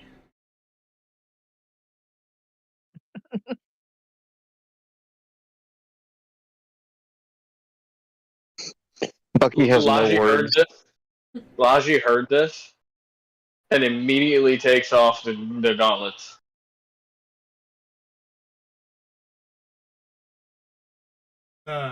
He Sage begins to look around at you all. Remind me, are you still an elk? Yeah. And he says, well, I mean, I think y'all should be fine if that was the worst thing that happened to you, and you should be able to. Oh, let's see.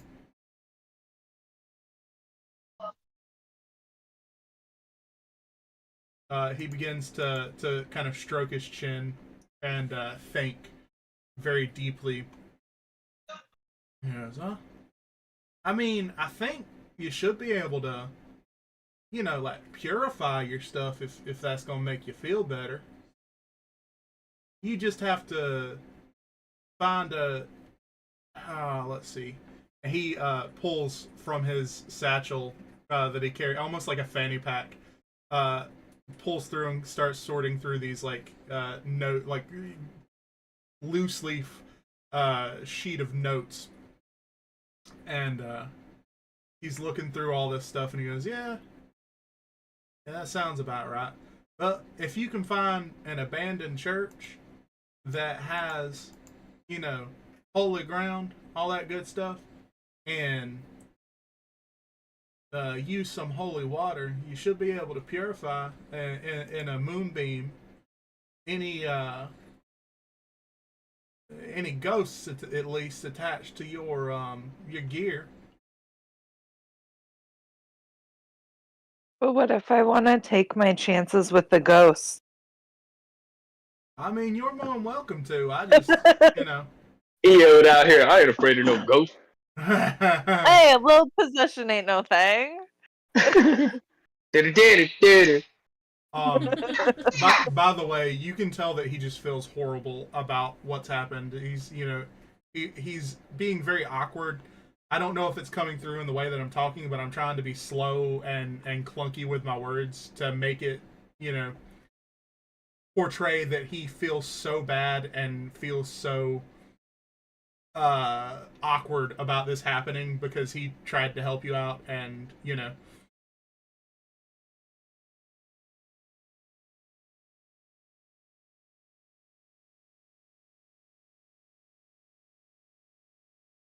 No, you're good. Bucky's pondering, trying to figure out how the jacket got possessed. Do you vocalize that? Sure, but I don't know how I'd say it right now. Just Bucky like, well, how in the hell would a jacket become possessed in the first place? To which Sage responds, well, any number of ways. First off, you could, it could be a curse.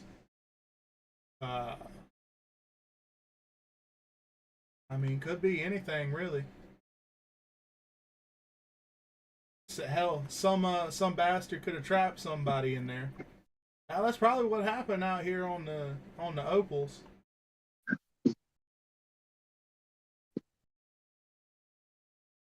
He Question. yes. Could one of us or me roll would an investigation check do anything to show us what sort of if there's any otherworldly stuff going on with it? Yes, you could. Actually, let me look at what skills are. Are you trying to detect magic within your gear? Possession, a possible spirit in the gear? Yeah. Would that be an I'm thinking arcana? then we could check and see if maybe some of them do, but some of them don't. Yeah. Sort of situation. Would that be an arcana or investigation? I think.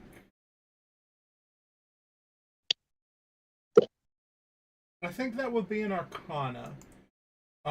That would kind of tell you the nature of what is happening, but not necessarily if your specific item is May I ask, where did Bucky get his jacket? well, it if I'm remembering correctly, it washed up on the shore at some point. I just thought it looked pretty cool. It held up pretty good.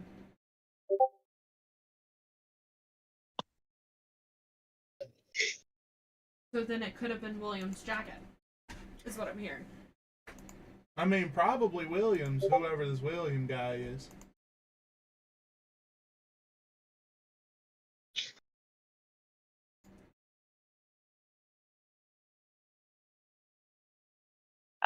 Does a 12 with an arcana check do anything? It tells you that it's probably pretty strong magic to have a spirit be locked into a jacket like that, locked into a physical item, and from the vibe of the rest of your items, you think probably Bucky's jacket is the only thing that has a soul attached to it, because it's incredibly powerful magic to capture a soul. Okay, and his is just lighting up on my radar.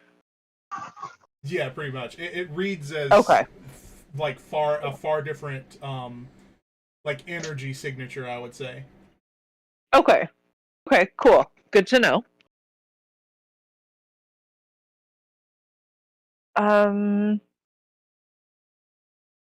Was there more that Sage was going to say to us, or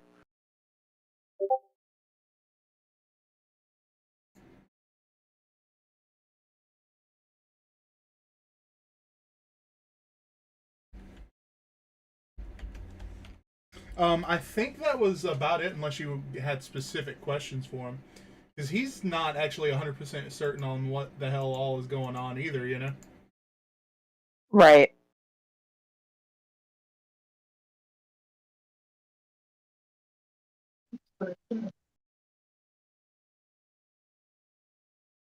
Well, I mean, excuse me. Well, I mean, do we just want to like head back to town? It I mean, seems so there's like mundane after what just happened. Um. Sage does say to you, I mean, I've been exploring these woods. There's a church nearby, but I don't know if it's abandoned or not. That seems to be part of the thing, you know. very quickly. Logic pipes up. Well, there's only one way to find out, and starts heading in whatever direction that the sage is pointing. Well, all right then.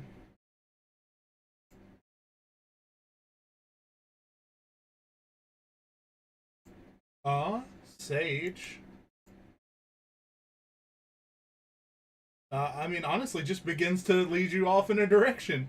Um, you are in this very intense, like you know, you see all these fuchsia, purple, pink, neon green and blue trees in these paths. It begins to get a little bit easier to tread through. You know, these past 3 or 4 days that you guys have been here in Darrow, um, Sage has just been in the woods. Like you got on, you landed on shore, and he was like, "All right, come find me when you need me," and he vanished into the woods. He's just been exploring. It seems like he knows this place pretty well. You get to almost like in a set of ruins, like a ruined village, and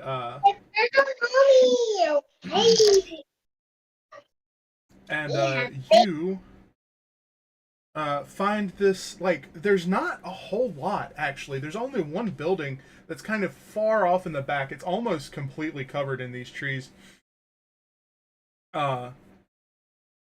These bright purple, pink, fuchsia trees, and oh yeah, that's how I bring you guys over here. You find this very clearly a chapel that Sage leads you to, and I'll use my storyteller icon as Sage and Laji. So he kind of leads you to this chapel, and you are all, you know, you're here, and he says, as he shows the chapel to you, like, yeah, I don't know. I mean, I think this is what the part of that village that they talk about used to be here. Couple folks said they used to be some kind of Fey Lord that lived here. I don't know about all that. I don't know what a Fey Lord would have to do with a church, but I don't know. You never know. All them Fey gods. I don't know. And he just seems to be rambling, and he says, "But I mean, if y'all want to wait here till night comes, you gotta bless it in some holy water. So you know, you do what you gotta do. I guess that's it. Do you need me to hang around, or Only if you would like to hang around. I mean, you know, I figure we gonna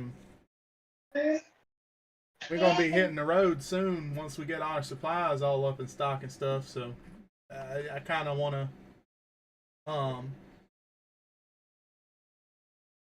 experience the woods a bit more, if that's okay with y'all.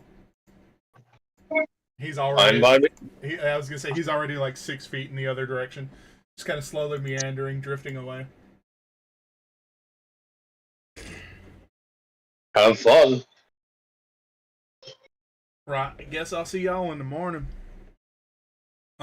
So what has been specified to you guys is that you must wash your item in holy water on holy ground in a beam of moonlight in order to cleanse it, so to speak. You have been left in front of this old abandoned chapel that's half overgrown, and it is probably about 4:30 p.m. We got a few hours before nightfall. Definitely.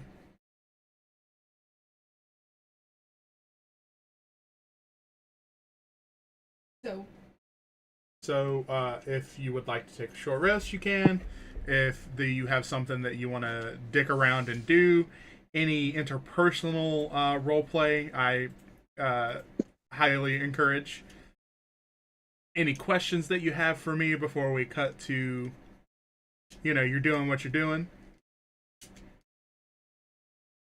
I would definitely like to short rest. Yeah, you can go ahead and short rest. Do we need to worry about the water we find in the church being blessed already? I think that you can do a blessing by making a religion check. I feel like Laji probably would be able to pull it off.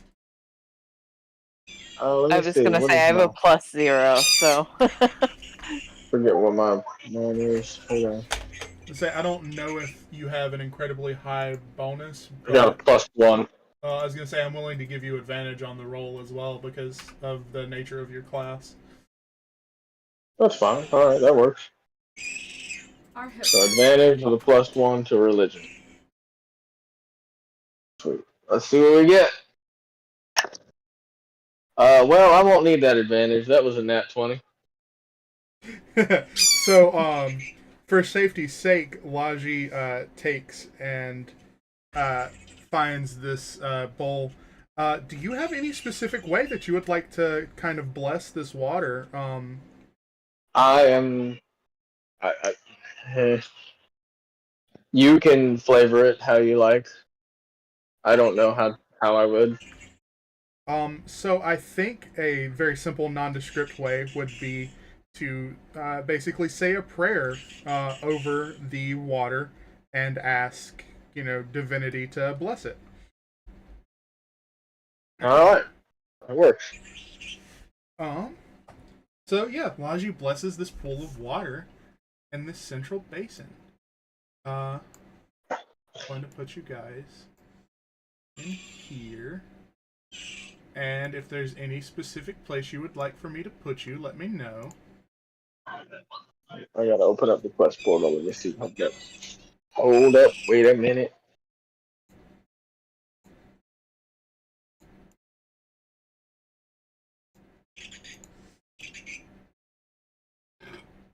Having to open all this up on mobile is a bit iffy. Okay, so I'm right there. That's fair. Yeah, this little pool you're standing in front of, or you can be over here, whichever one you want. I would definitely have the wall to my back. Yeah, so, well, I mean, this doesn't actually 100% matter. What really matters is how you guys want to position yourself when nightfall comes. You think that there's a pretty adequate, a lot of the roof is missing. There's probably going to be pretty adequate lighting.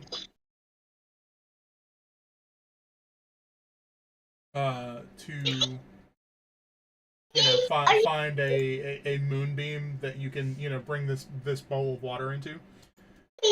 But Yeah, you guys can take your short rest and hang out. Is there anything you'd like to do during this rest? Any communication you'd like to do? Any downtime activities? Because you got probably what I said it was about 4:30 when you got here, so like Um, 4 Can I to look? 6 hours till it gets dark. Okay, cool. Can I just kind of like look around, like scrounge around, see if there's anything of interest? Yes, let me think on that for a second. Okay. So, you are kind of digging through. You find this office over here. Yeah.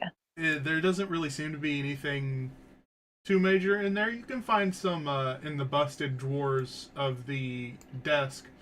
Find some old letters and scripts, and even what look like prayer scrolls, I guess is the way to say it. Just little prayers and affirmations. To no specific, there's a lot of Titania and Queen of Air and Darkness mentioned. Not really a lot of information on who that is exactly. The gods of your world are Greek in the pantheon, and you've probably heard somewhat something about Titania and the Queen of Air and Darkness. Hakara, you have met Titania. What? Yeah, you met her once when you were very young. Oh. Shortly after you stepped through into the Feywilds. Oh. Okay. I would like to. Sorry. Go ahead. You go ahead. I was just gonna ask, would I know that I've met her? Like, would I know her name? I don't know that you would know her by her name. Okay. So I wouldn't necessarily see these prayers and be like, or hear them and be like, huh, I know her, or I met her. I would just not fully comprehend that I have actually met this person. Yeah. Okay. Sorry, go ahead, Logi. I would like to use divine sense for a tick. Beautiful. Let me see what information I need to give you.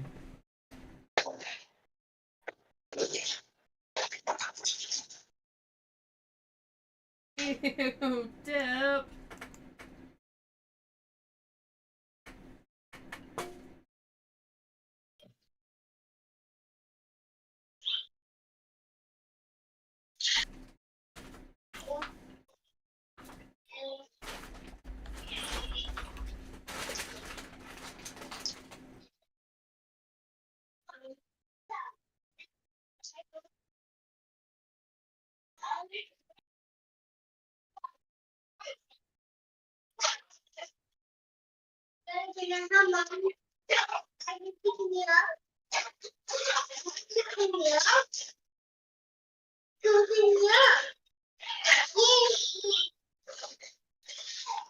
Why don't you take it for an hour? I'm sorry. The ground that you are standing on is affected by the Hallow spell. Okay. Fae have been excluded from the spell. And the effect, you think, is tongues. Affected creatures, basically creatures standing in the area of the hallowed ground, can communicate with each other even if they don't share a common language.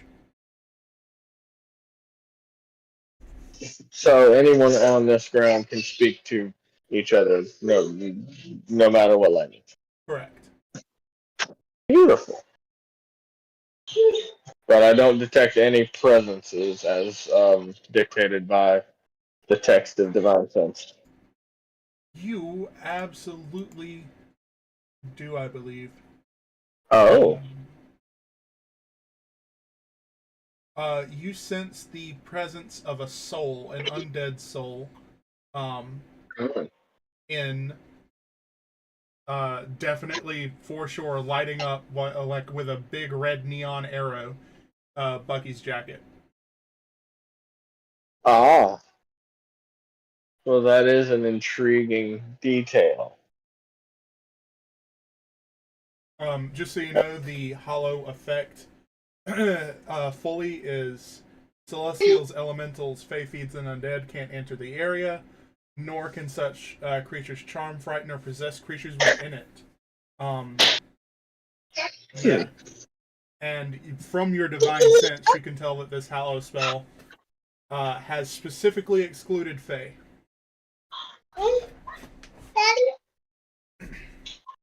So, Put it on. Put it on. wait.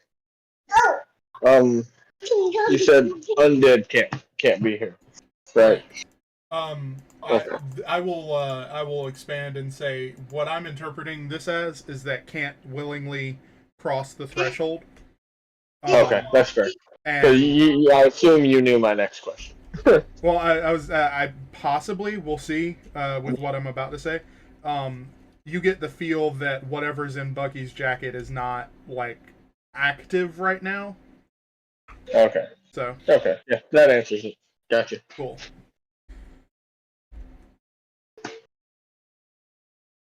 Is there anything you'd like to do with this information? I'll keep it to myself for now.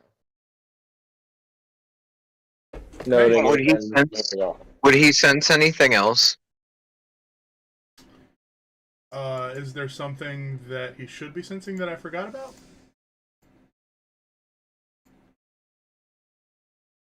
I don't think anything was specifically checked, but I had messaged you about an item that may or may not be a thing.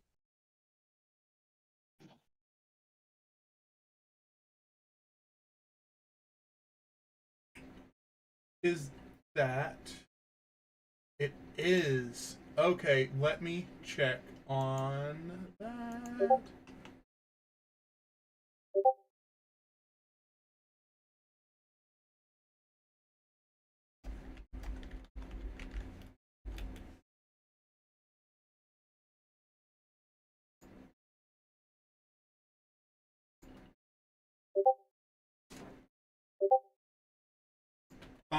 You do sense another presence on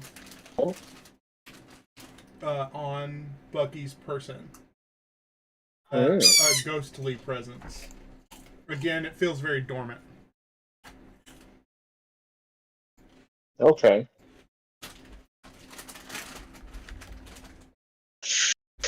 So there's no way for me to actively communicate with either of these presences at present.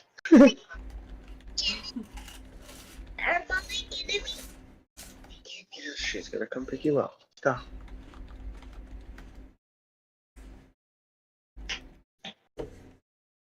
Yeah. I still keep the information to myself, in the hopes of seeing them disappear upon the ceremony.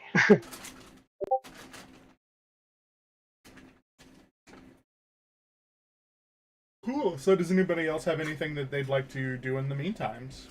The downtimes between this ritual? I don't think so. Okay.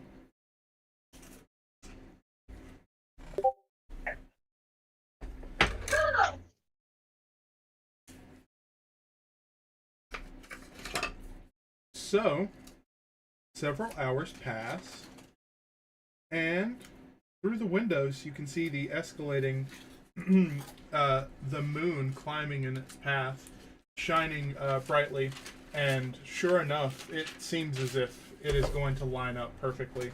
And you watch it do so. When the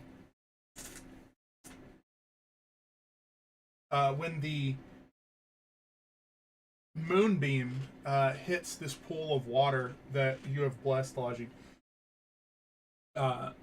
it begins to glow softly, almost a teal kind of a very soft bluish light comes from the water itself, as you now have your moment to do this purification ritual. Okay. Do I need to actively do anything, or? Say a prayer. It wasn't specified what over this item, and wash it in the blessed water. Do I gotta come up with a prayer on the fly? No, you don't have to actually, Okay. come up with Okay. it. That was not gonna be an easy one.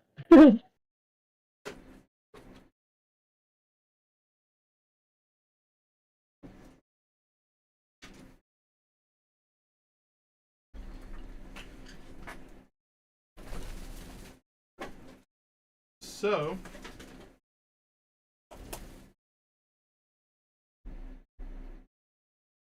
you are chanting over this this big basin. It's like the size of I'm gonna say it's about 3 feet across. Like it's pretty large. It seems like a almost like a baptism, a small baptism pool, and you begin to wash the jacket in this pool, and as you do so, a ghostly figure appears before you, brandishing a knife. Roll initiative. Oh, sweet.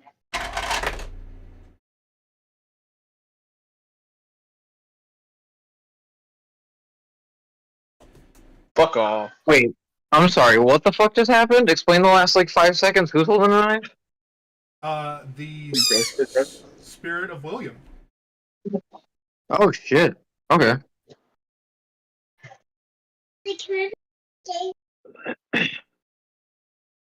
I got 18. Mommy picking me up. Picking me up. Yes, she is. Stop repeating it. Oh, Logi has a 4. Jesus Christ. 22. Daddy. Bucky, you should take the alert feed at level 4 just so you keep getting these stupid initiative rolls. I'm just kidding. Don't take anything that you don't want to take. Well, I mean, I don't mind going first, especially if I'm steering the ship during ship combat.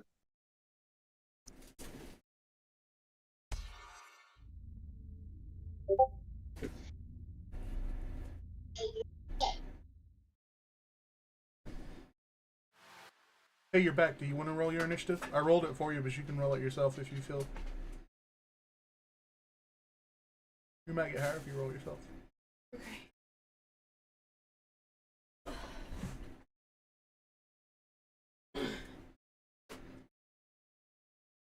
So what had happened was Laji was performing this ritual as described to him by Sage, and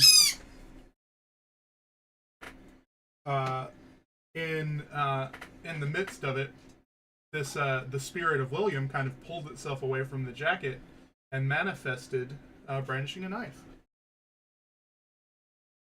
My initiative's an 8.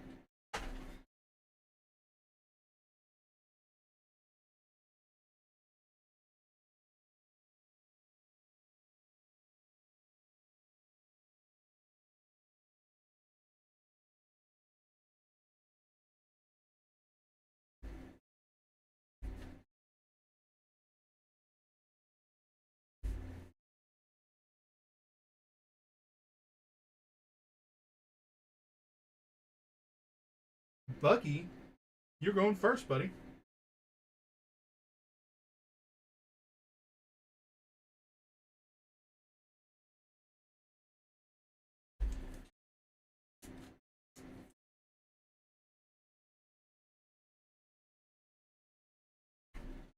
I don't know if you realize you're muted.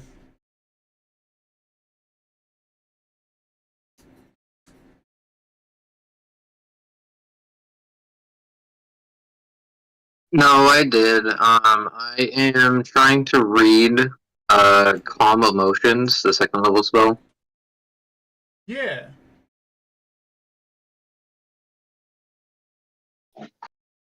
You attempt to suppress a strong emotions in a group of people.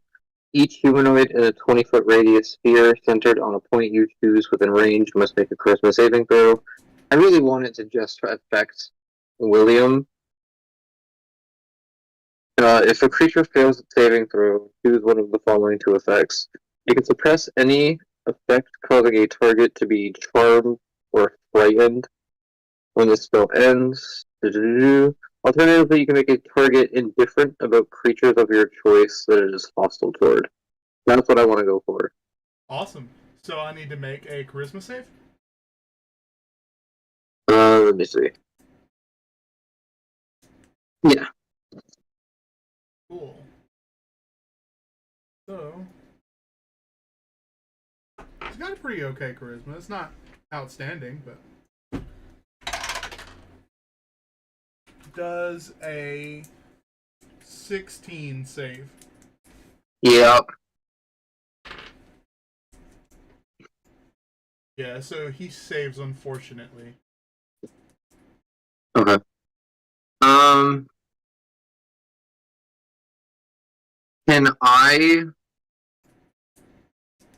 Can I move away? How close am I to him?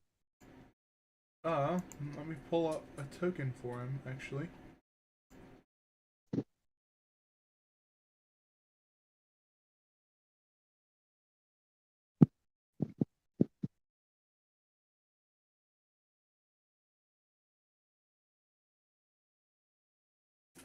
I only have the health that I was given.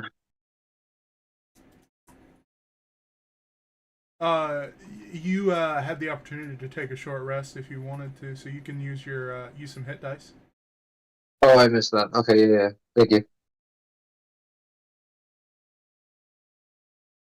We're just gonna go kobold with spear because I can't find an appropriate token in my token collection. That's a big kobold.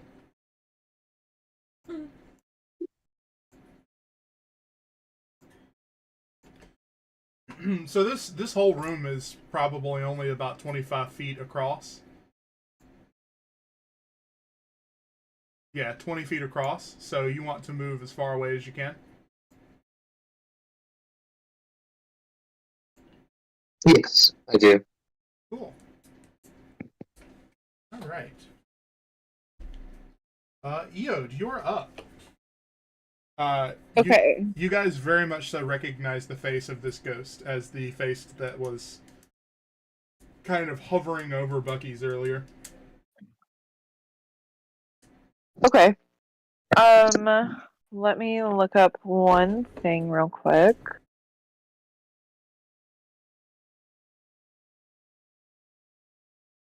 Okay, if I were to move towards, his name's William, right? Correct. Okay, if I were to move towards William, would it just be with him and I within a 5-foot radius of me? You can position it to be that way, yes.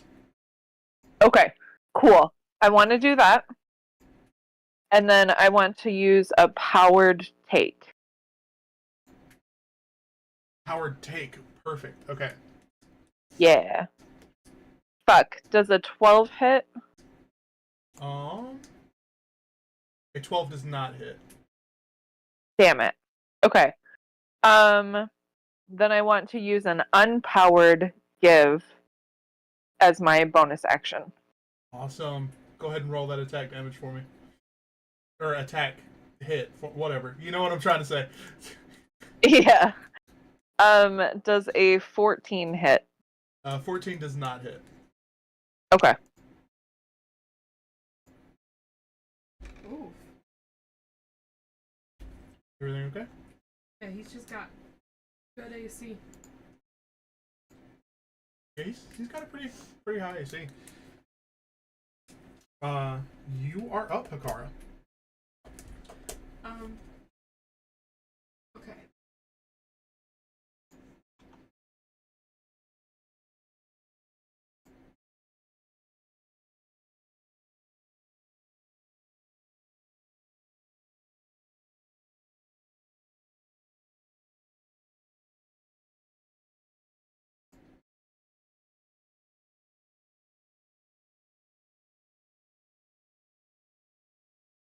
Oh, okay. Okay. Nope. Okay. Oh, cool. I can't do anything.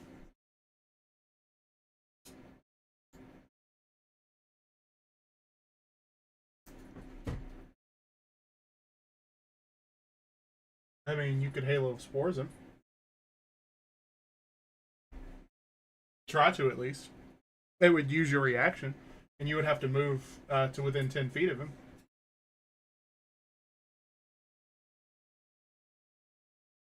I mean, yeah.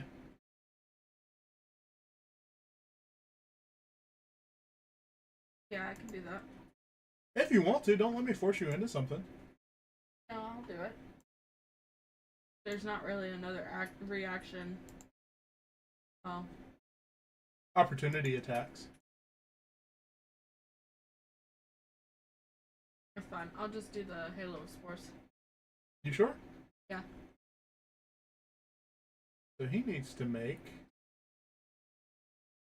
a con save.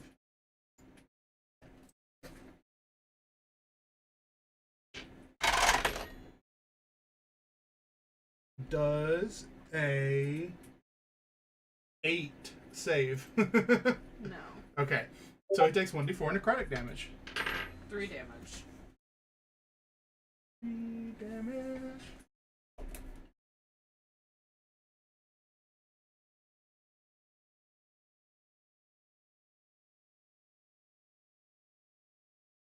Alright. So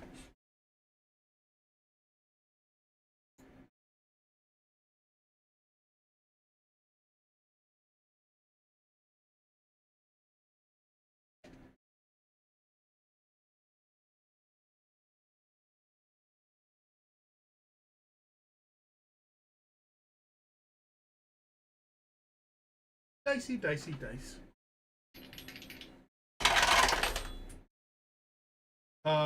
Eode does a 22 hit. Yes. Okay. Does a 14 hit. Yes. Okay. So that will be 12 damage total. And, Okay. And then he takes as a bonus action the disengage action and moves up here. Excuse me, moves around here to the other side and uses his final attack on Laji. Does a 21 hit. That it does, sir. That will be 6 damage. Laji, you are up. Cool.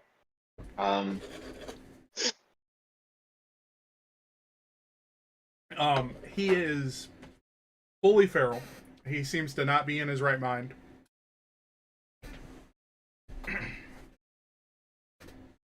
Alright, well, let's see what we can do to help that.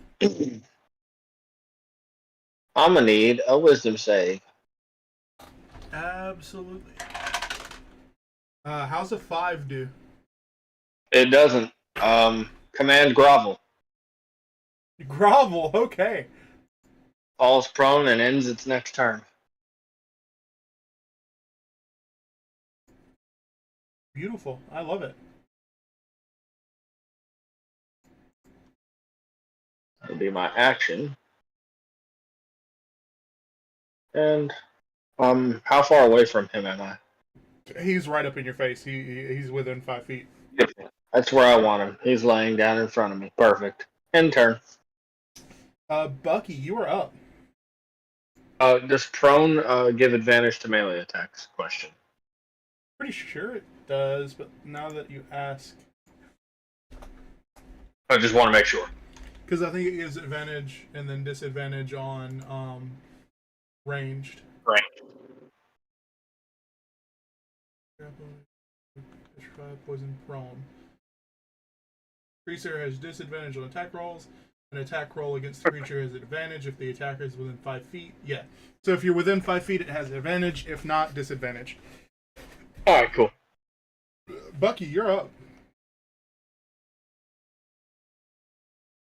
Okay. Let's see here. I'm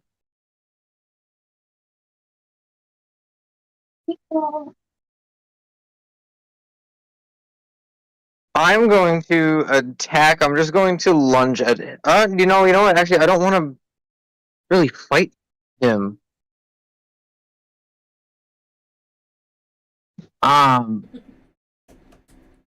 Let's see. Did I use up my spell slots when I was being possessed? No. He was using spiritual energy. Okay.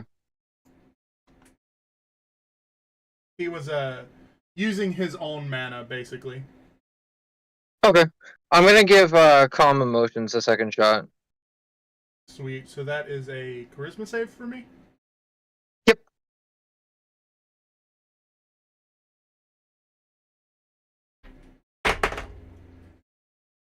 Well, I don't know what his bonus is off the top of my head. How does a 4 sound? Oh yeah, I don't think even with like a +5 you would have saved. No. Oh, that's with the bonus. We're good. Oh, that's with the bonus. Oh. No, so he's affected by calm emotions. And what I was going for was make a target indifferent about creatures of your choice that it is hostile towards. It doesn't really give me a limit. Can I just kind of pick all of us? Yeah, no, that's perfectly fine. Alright. Give me 1 second while I think about how this resolves.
I think I know how to resolve this.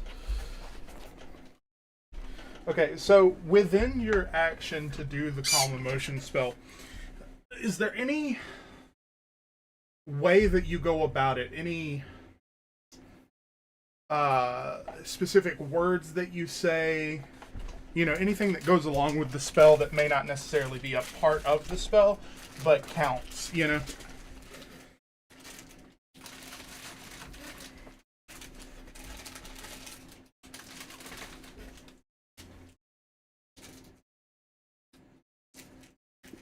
Say that again? I'm sorry.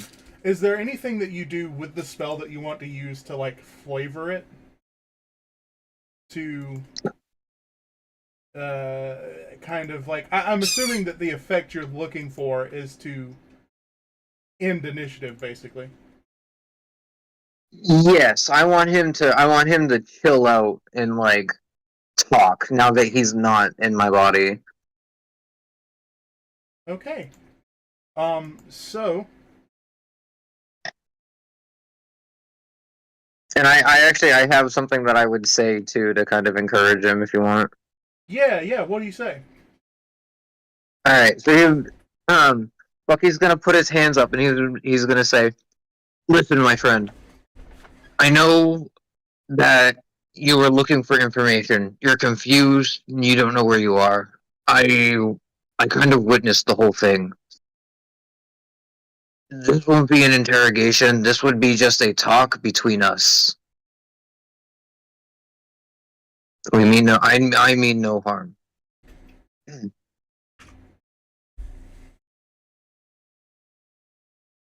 I don't know that I can do William's voice very well, but I'm gonna try. It's Danny DeVito.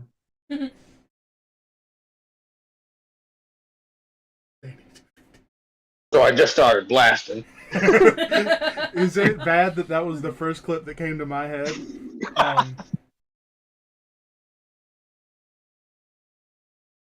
Yeah, so I don't know how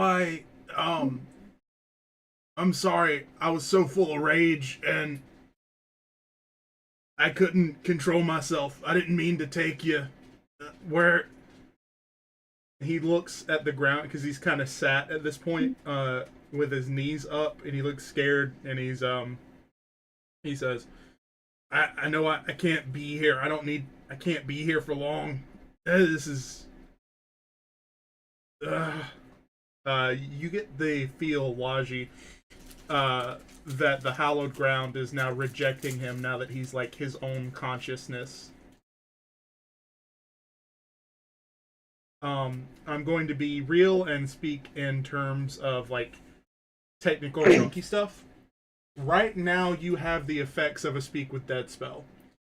Basically you get to ask him up to 5 questions.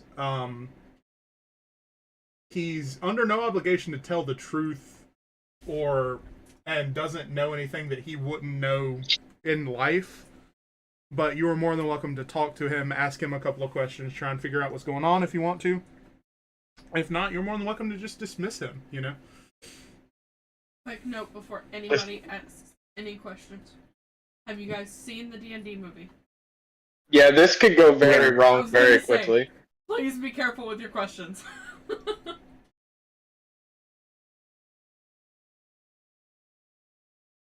I got a question for him. Yeah. Sir William Hargrave, what do you remember witnessing before falling asleep into the jacket?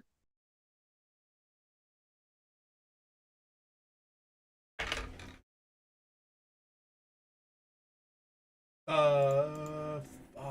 I know what I'm supposed to say, but I can't remember a specific part.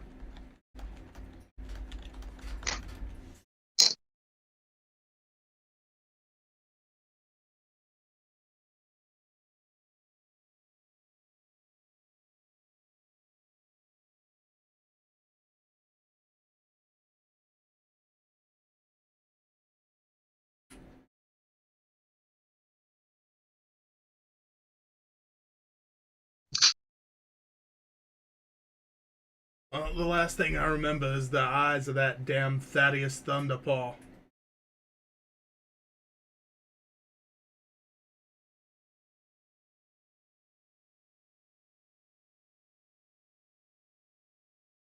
Okay.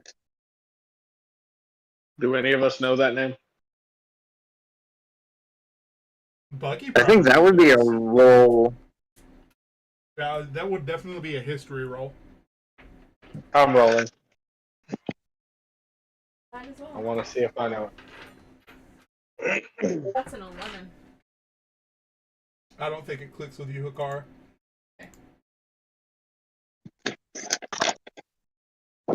16. Plus 1, 18. Bucky definitely recalls. Why don't you explain? I just feel like it would be easier because this is your written character, even though we're like co-DMing this part. Yeah. Yeah, I just don't want to fuck up anything about your, you know. Okay. So he goes, Thaddeus. Thaddeus, that name sounds familiar. Tabaxi by chance? Right. Nah, I've never seen the man myself. I heard something happened to him.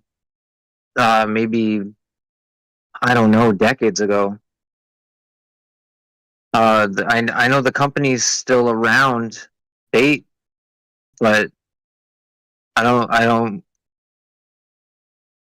recall much other than the fact that the company is still functioning. Well, that's a damn I don't think shame. he's in power.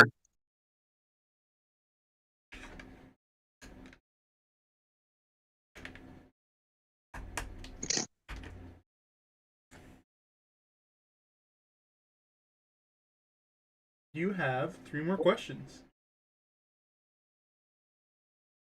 How many? 3. 3. Yeah. Okay. Do you remember when he said right? Oh, Yeah, you asked the question. I'm paying attention. shit. There it is. Remember the movie? All right, somebody else ask questions. Oh, I don't want to fuck anything up. You put me on the spot. I don't have any. Honestly, I don't think there's any knowledge that hasn't been imparted that Laji would care about. Laji probably understands that this spirit wouldn't know everything. Can't think of I anything. think my only question would be, what was your business with the village men earlier? I didn't know where I was, what was going on. It was just the first person I saw, and I thought maybe a local would have some answers. Okay.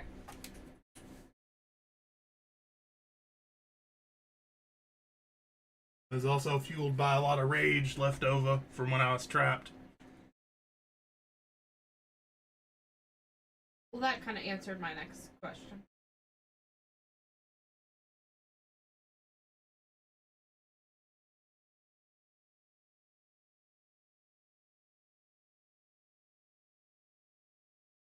I'm sorry, but I gotta say, I'm very satisfied with catching the didn't realize I was asking a question. Yeah, I figured he didn't realize he was. Yeah, no. Hmm. I can't think of anything to ask. I'm never good at asking questions.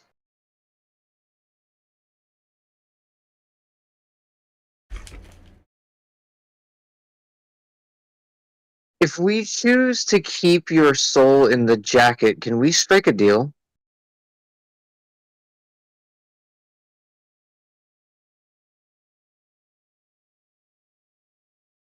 What kind of deal?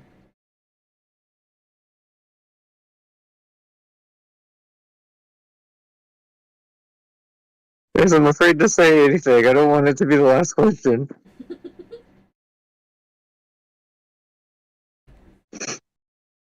You could always fucking word it in terms of not a question. Okay. Well, because if he is a lot stronger than Bucky is. If we can somehow wake him up as like an ability or something, or if we can get even Like a long if rest something summon. right. Well, even because he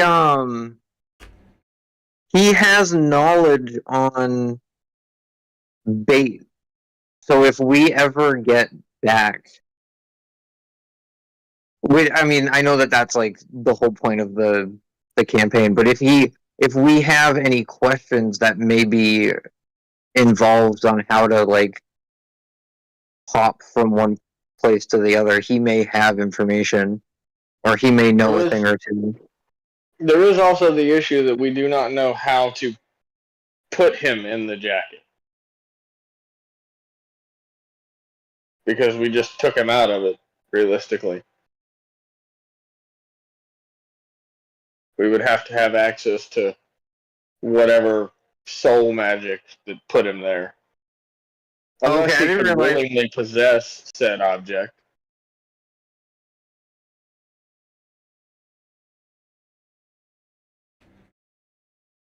But that would be a question for the DM.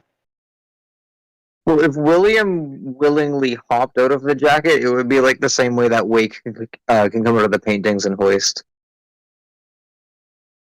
I would be willing to grant that. But we have to avoid asking a question, otherwise he fades away. Because this will be the last question. In this moment, yes. I'll say if you manage to figure this out, then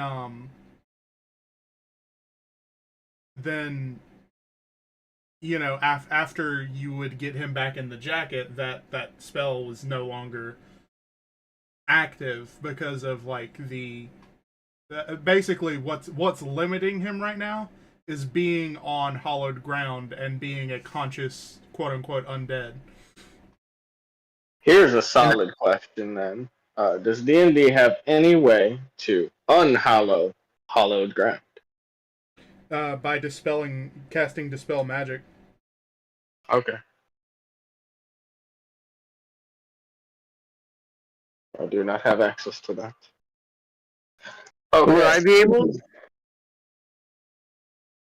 Would I be able to roll to see if I remember William grabbing like alcohol or any type of drink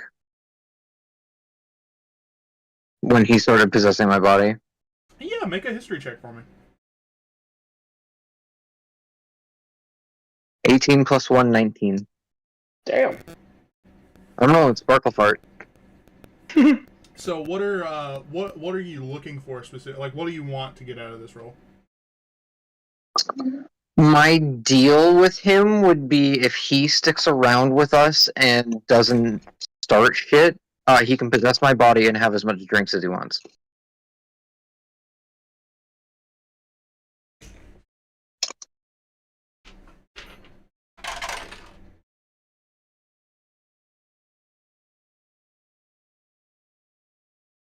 Are you being truthful? Yep. Make a persuasion roll.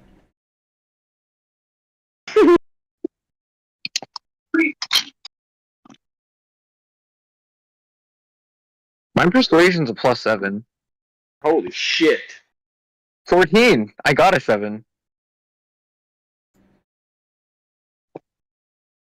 You got a 14? Yeah, 7 plus 7. Okay. Okay. He slowly gets to his feet.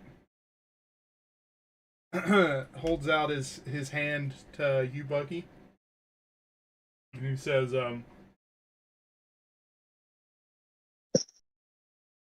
sounds like you know how to have a party.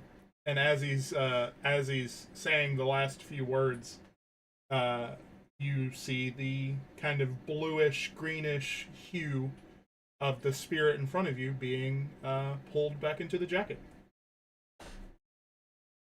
Nice! Full.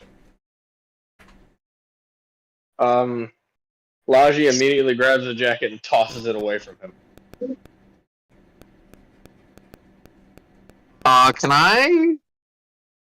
Not... Can I fight against that? Yeah. Make a, I mean, it depends. Acrobatics, athletics, what do you think? I want to make sure you understand first. I'm throwing it away from myself. Oh, you had the jacket. Okay. Yeah, I believe I'm the one doing the blessing thing, right? Yes, no, that makes sense. Okay, I'm an idiot. I thought it was still on me for some reason. No, I thought the same thing. Honestly, I don't know why it didn't click to me. No, yeah, that's fair enough. Yeah, you can toss it away. Yeah. Yeah, I'm tossing it away straightforward. If Bucky would like, he can run to try and catch it, I guess. I am gonna roll an acrobatic to try to catch it. It is an 18 plus 5, 23. I'm keeping sparkle Jesus. dice up for now. Yo, these dice are holy shit. The Guizo set. Mm-hmm.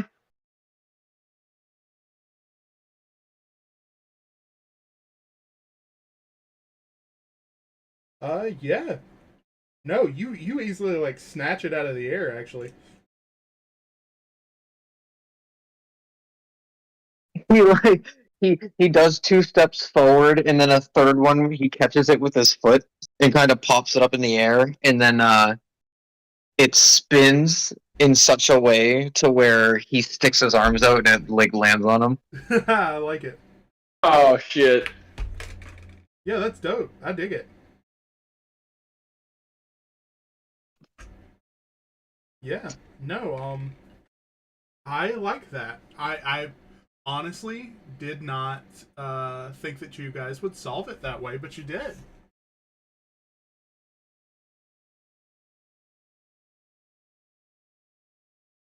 And now the DM has to write up a summon. I do.